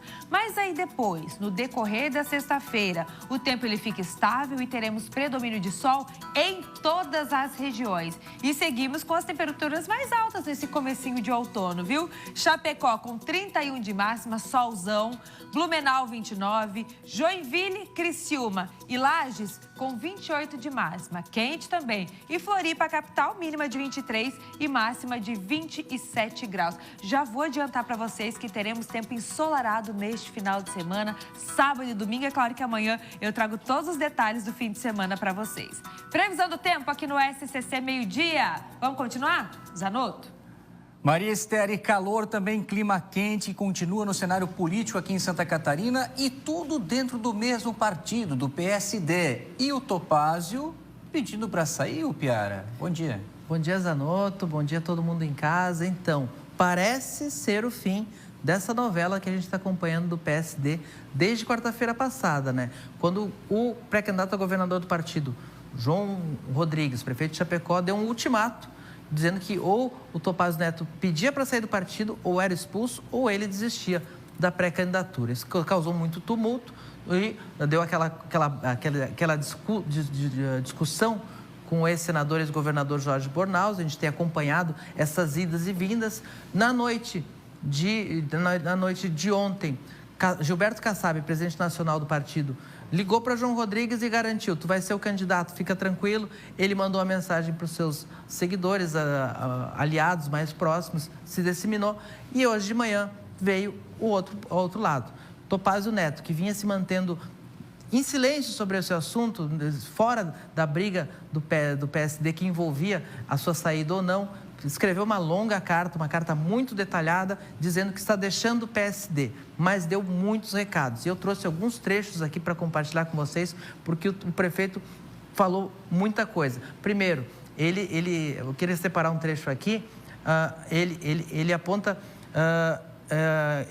três questões que são importantes. Eu não consigo ler, mas eu consigo lembrar o que ele foi dito. Primeiro, ele disse que não é um traidor, que ele apoia o lentelão. Aqui está mais fácil. Ao se tornar candidato de si mesmo, o prefeito de Chapecó transformou seus companheiros de partido em reféns de um projeto sem sentido, escancarando o que tantos comentavam em voz baixa. Seu ego, vaidade e sua sede de poder valem mais do que o bem coletivo. Nesse ponto, ele está criticando veementemente a candidatura de João Rodrigues, porque João Rodrigues dizendo que é um projeto isolado, que não é um projeto que abraça o partido. Outro trecho que eu destaquei é o trecho em que ele fala que não é um traidor, que ele tinha autorização para apoiar o governador Jorginho Melo. Há 2 anos, defende de forma pública e transparente que eu acredito ser o melhor projeto para o bem de Santa Catarina. E aí ele cita o presidente nacional Gilberto Kassab e o deputado estadual Júlio Garcia, que teriam compreendido e dado anuência a essa posição. Outro trecho que eu destaco, ele coloca ali, ele diz assim: ele questionando mais uma vez a candidatura de João Rodrigues, porque alguém propõe trocar um governo cuja gestão tem 75% de aprovação popular. E questiona qual é o projeto de Estado que o prefeito João Rodrigues apresentou até o momento. Diz que ele, nenhum, apenas bravatas. E aí é uma questão que eu quero pontuar no final da carta, porque até esse momento o prefeito Topázio Neto tinha divergências em nível estadual com o PSD, em relação que pretendia que o PSD apoiasse a candidatura de Jorginho Melo. Mas aí o último trecho da carta entra pela primeira vez a questão nacional. Topázio Neto é contra a candidatura própria à presidência do PSD, que deve ser o governador do Paraná, Ratinho Júnior. Eu destaquei esse último trecho, minha desfiliação trazendo outra razão fundamental, a indicação que o PSD não irá apoiar a candidatura de Flávio Bolsonaro a presidente da República. Ou seja, ele entende que era o momento da união da direita, dos palanques, toda a direita enfrentar o presidente Lula nas eleições e não dividir, que é o projeto de Gilberto Kassab. Então, é uma divergência estadual, também nacional. E vou te dizer, Zanotto, o Topázio já tem 3 convites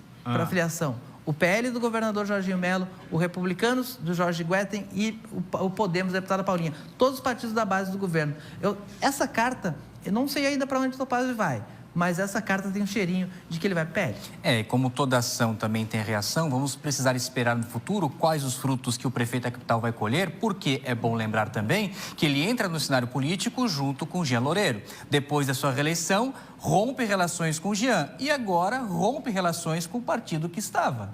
O Topázio foi para o PSD por causa do acordo do PSD na época apoiar o Jean Loureiro, mas ele se aproximou muito do governador Jorginho Melo. O PL foi muito importante na sua reeleição, na eleição passada, e ele quis que Florianópolis fosse um laboratório dessa aliança PSD-PL. Não deu para ser. Embora o PL municipal também, se ele for, já teremos atritos, né? Com o ex-secretário de governo do município, né? Vamos ver como é que vai ficar. Esses são outros capítulos. A novela PSD acaba hoje. Vamos esperar a novela PL que vem aí. Tem muita coisa pela frente. Valeu, Piara, pelas suas informações. Seguimos contigo, Maria. Agora uma boa notícia para a região de Itajaí e Brusque. O governo do estado anunciou a construção de um viaduto em uma área considerada bastante sensível entre as duas cidades. A Cris Pinheiro tem os detalhes e ela vai explicar para a gente onde vai ser a construção dessa obra. Quando a gente fala dessa sua região do litoral norte e vem obra, vem viaduto, a gente já fica aqui na expectativa. Conta, Cris, para a gente onde vai ser. É uma obra muito aguardada, viu, Maria? Desde 2014, a comunidade já solicita essa obra, porque bem próximo onde vai ser construído esse viaduto tem uma escola estadual com muitos alunos e é bastante perigoso, a gente sabe, tanto as BRs como as SCs, né? Como é essa 486 que a gente lembra, liga Itajaí a Brusque. Então, o governador assinou esta ordem de serviço esta semana, durante uma passagem em Brusque, quando ele também assinou o convênio aí para continuação das obras de uma torre de complexidade lá no Hospital Azambuja. O viaduto deve ser construído entre o bairro Limoeiro, que fica em Itajaí, e Brusque, na SC 486, a Antônio Raio. É uma obra aguardada pela comunidade, como eu falei, há muitos anos, desde 2014, e busca, claro, oferecer mais fluidez no trânsito, mas principalmente mais segurança para pedestre e os nossos estudantes. É o governador e também o prefeito de Brusque quem vão nos passar mais informações sobre esta obra. Vamos acompanhar. O viaduto nós vamos fazer o 1.200 metros, vamos gastar 30 milhões. Porque é uma obra que estava dentro do escopo lá da Antônio Raio, que nós fizemos aquela obra federal também que o governo não fez. Gastamos ali 70 milhões, ficou uma beleza. E essa obra estava no escopo, agora a gente vai fazer. 30 milhões é um viaduto, né? É uma ponte, o viaduto nós vamos fazer, vai custar 30 milhões. O viaduto em si é uma obra que com duplicação ficou muito importante, mas a velocidade dos veículos ali tem gerado problemas para os moradores da região que precisam muitas vezes atravessar a rodovia, seja por morar num lado e ter que trabalhar no outro, ou ter acesso a algum serviço público de saúde ou da educação. Então essa obra é importante porque, claro, o foco da obra são os veículos, mas com essa obra do viaduto vai trazer uma segurança maior para os pedestres, para a população que depende, de transitar de um lado ou do outro ali da rodovia. Maria, esse viaduto vai ser construído próximo à Escola Estadual Carlos Fantini, que fica no Limoeiro, aqui em Brusque. A expectativa é que seja concluído em até 18 meses, mas o início da obra ainda não foi divulgado, a data. Mas a gente vai ficar de olho e traz aqui no SCC Meio Dia. Eu volto contigo. Notícia boa, Cris. Obrigada, viu, pelas informações.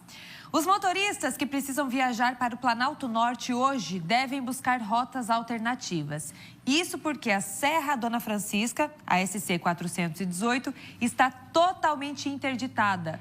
O Luiz Felipe está chegando por aqui para falar qual é o motivo da interdição e até quando ela fica interditada. Tem que falar para o povo, né, que quer subir a serra, né, Luiz? Ou até descer também.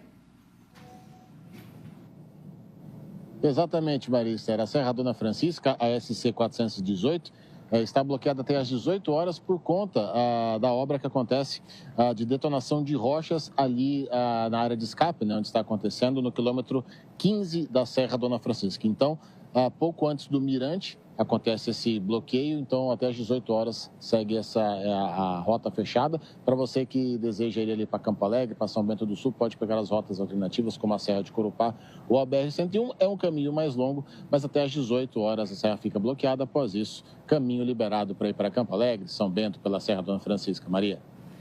Obrigada, Luiz, pelas informações da região norte do nosso estado. Vamos para o intervalo? Tem algumas imagens para a gente dar uma espiadinha no tempo lá fora? Agora, 12h50. Imagens ao vivo de Itajaí, já mostrando a chegada das nuvens, esse tempo mais nublado e a chuva, que, como eu disse agora há pouco na previsão, pode aparecer aqui na faixa leste em pancadas de chuva, né? Esses temporais de verão no último dia do verão. Até já. Voltamos com o nosso SCC Meio Dia para falar de um caso grave, gravíssimo. Uma suspeita de crime cibernético e ameaça de agressão que mobilizou Polícia Militar em frente a uma escola aqui na capital, uma escola de educação básica do estado de Santa Catarina, que fica localizada ao lado do terminal T-Rio. O que acontece? Uma confusão após a informação que alguns alunos dessa escola teriam pego fotos de colegas e utilizado recursos da inteligência artificial para expor essas meninas, né? Na própria escola, revoltadas, é óbvio, essas estudantes foram pedir para que os suspeitos recebessem uma penalização. A direção precisou pedir o apoio da Polícia Militar para evitar uma confusão maior. Em nota, a polícia informou que foi acionada para prestar auxílio e conseguiu dispersar os adolescentes após uma conversa, garantindo a segurança de todos. O estudante apontado como o autor desse crime, obviamente, né, negou as acusações dos policiais e disse não saber quem fez as montagens. Como não foi possível identificar naquele momento o verdadeiro responsável, As vítimas, então, de acordo com a PM, receberam orientação, o pessoal da Polícia Militar da Ronda Escolar, para fazer o boletim de ocorrência para que o caso seja formalmente investigado. A nota da corporação também confirmou que, a pedido da mãe de uma das estudantes e devido à revolta da multidão, que não poderia ser diferente, o aluno foi escoltado em segurança até as proximidades de um shopping ali mesmo no sul da ilha e que a escola comunicou a transferência do jovem para outra unidade de ensino. Já a Secretaria de Estado de Educação, também em nota, lamentou o ocorrido e informou que a direção acionou imediatamente a polícia e os pais dos envolvidos. Uma equipe multidisciplinar do governo do estado, formada por psicólogos, assistentes sociais, foi mobilizada para promover ações pedagógicas focadas na cultura da paz e no combate à violência dentro da escola. E realmente esse caso aqui não pode passar batido, porque infelizmente é o que nós temos acompanhado nesse momento, que a tecnologia está à disposição de todos, mas tem alguns que fazem o uso indevido e criminal dela. Mas não é um caso somente para a Polícia Militar, que foi naquele primeiro momento como tinha que ser. É um caso agora para a investigação da Polícia Civil confirmar realmente quem foi o autor, quem foi o responsável por ter cometido esse crime e expondo a imagem das meninas dessa maneira indevida. Tudo isso começa onde? Na falta de educação, na falta de respeito pelas mulheres, que infelizmente é uma realidade que nós precisamos estar sempre combatendo, ainda mais quando acontece dentro de uma escola.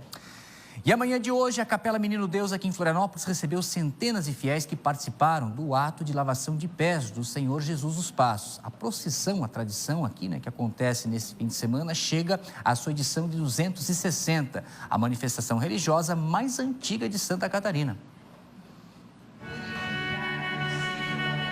O momento é de intimidade com o Senhor Jesus dos Passos.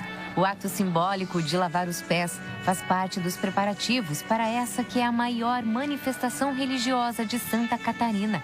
Desde cedo, crianças e pessoas da comunidade participam da celebração. No colo do Frei, o pequeno Pedro, de apenas 1 mês de vida, está sendo apresentado a esta tradição. É muito importante nós, já desde os primeiros momentos de vida, como nós temos aqui esse pequeno, apresentá-los a Jesus. Não só a religião, mas a Cristo, para criar um vínculo, criar uma amizade. Afinal de contas, ele sempre nos diz, ensina, deixai vir as minhas criancinhas.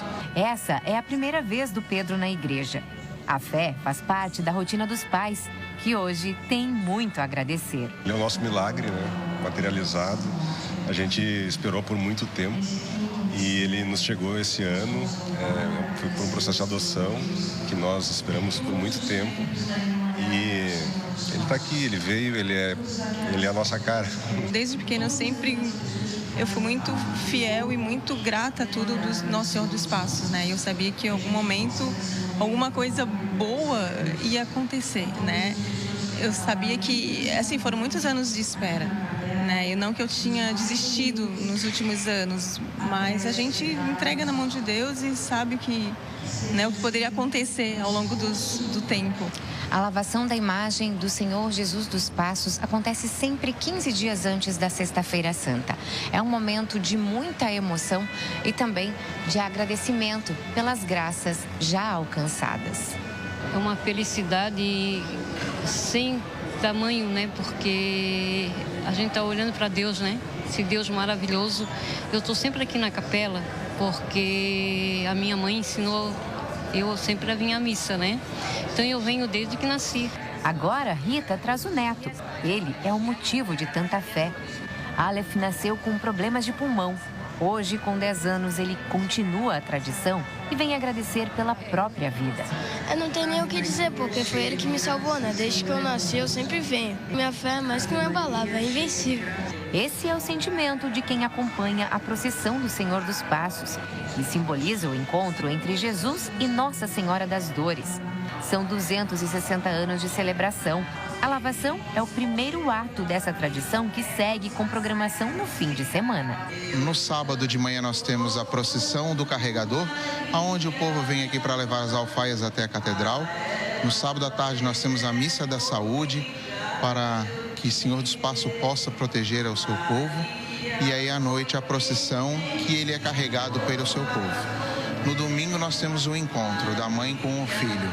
que acontece às 16 horas na Catedral, que é um dos pontos mais emocionantes que a gente tem, né, onde realmente não tem como explicar, não tem como mensurar. Maria Esther, vamos aproveitar agora porque estamos devendo a participação da nossa audiência, que a gente pediu do WhatsApp, né? Exatamente. Hoje a questão da gasolina, dos postos, como é que estão aí as filas na sua cidade, o preço da gasolina mudou também. Vamos ver o que a Jéssica disse. Bom dia, eu sou de esperar. Vou vendo o que vai acontecendo, pois a gente tem que ter consciência. Se formos fazendo compras e abastecendo, vai faltar para quem precisar depois. Palmas para Jéssica. Muito bem, Jéssica. Vamos seguir esse exemplo, Joinville. então. Calma, cautela, paciência. E o Ricardo da Garopaba? Só tem fila porque as pessoas não têm noção do que está acontecendo e vão atrás de notícias falsas. Igual aos supermercados na época da pandemia, né? O que a gente viveu lá em 2018. O grande problema das filas são as pessoas que querem estar na frente dos outros. Em outras palavras, são os verdadeiros sem noção. Tá aí o Ricardo, a bronca também. Quem mais? Vamos ver a participação pelo WhatsApp, é Paulo de Blumenau. Eu não fico em fila de jeito nenhum. Aliás, as coisas acabam justamente porque as pessoas, ao menor burburinho, saem correndo para se abastecer, mesmo não sendo necessário. Aí o que estava normal acaba por um alto e inesperado consumo repentino. Muito exatamente o bem. que a gente falou Por enquanto, só aqui. time da espera, né? Nenhum time da fila. Vamos ver o Newton. Bom dia, abasteci ontem à noite, 6h54. Hoje ele já viu um acréscimo de 3 centavos. O importante é que tem combustível, mas isso é o que a gente tem destacado, né, Maria? Da atuação do PROCON dos municípios para combater esses preços abusivos, justamente por essa demanda exagerada procura nesses últimos dias. É isso mesmo. Daqui a pouco a gente mostra mais mensagens de vocês aí de casa, participação pelo nosso WhatsApp. Mas hoje é dia de festa, muita festa, lá em São José. A cidade está comemorando 276 anos de história e a celebração tomou conta do centro histórico da cidade. E quem foi lá conferir e traz essas informações pra gente é a Sofia Gonzalez. Vejam só. As comemorações começaram com uma missa, pedindo bênçãos ao padroeiro da cidade, São José. Aos poucos, josefenses nativos e de coração foram chegando ao centro histórico para o aniversário da cidade. Tudo é bom aqui, a praia, tudo é bom. Tem até quem veio de muito longe e que ainda preserva as raízes de quem contribuiu com o que a cidade é hoje. Fomos convidados aqui pela organização para atuar aqui, fazer um bailinho à moda dos Açores. Em cada barraca da tradicional Feira da Freguesia, um pouco da cultura do local.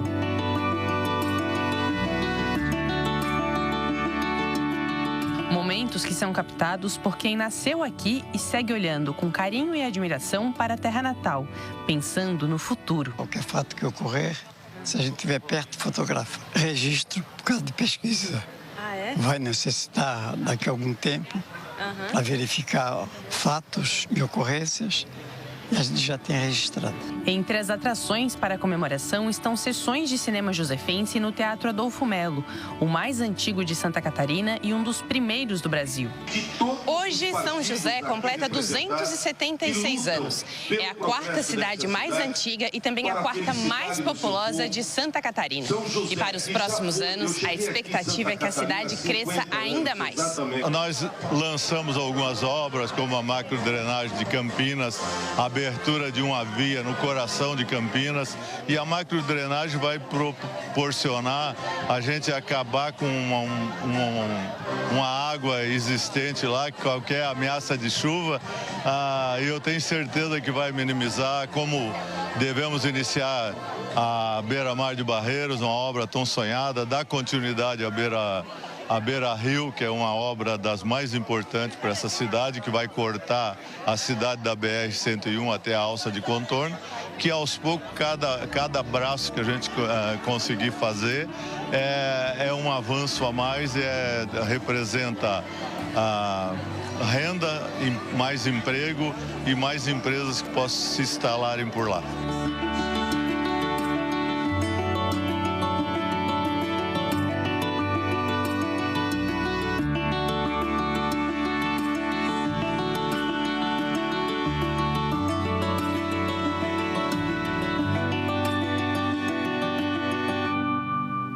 Parabéns, São José! Logo mais tem o Tá Na Hora Santa Catarina e o Thiago Pires tem um recado para vocês. Oi, Zanotto, oi, Maria. Alô pra você que tá ligado na SCC Meio-Dia. Coisa boa passar por aqui pra fazer um convite especial pra vocês. Ó, 6h15 tem o Tá Na Hora Santa Catarina. E eu quero, claro, todos vocês junto com a gente, viu? Seu jornal, do fim de tarde, pra se manter bem informado, assim como a SCC Meio-Dia. Durante o finalzinho de tarde, a gente tá aqui te esperando. Já sabe, 6h15, o encontro é marcado com você. Daquele jeito, diferente, que só o SCC SBT sabe fazer. Beijo no coração. Não esquece, 6h15. Até lá. Valeu, Thiago. E eu espero a sua companhia também amanhã às 11 horas da manhã para mais uma edição do nosso SCC Meio-Dia. Porque agora estou sentindo cheiro de cachorro. Eu já tô aqui, gente, em outro mundo. Eu já não tô nem prestando atenção mais nesse final de jornal, porque eu tô de olho no labrador que tem aqui. Quem também ama labrador? Eu sou suspeita pra falar porque eu tenho uma em casa. E hoje a gente tá com o Rescue aqui, que é um cachorro que ele é ele é filho de um bombeiro, por isso que ele tem esse nome Rescue, né, de resgate. Tá lá ele, ó, já deitado, prontinho pra gente falar dessa raça que conquista corações dos tutores, né? Brincalhão, querido, carente. Cavador, gosta de fazer um buraco. Nossa, olha lá que bonitinho. Ele tá com quantos anos, o Rescue?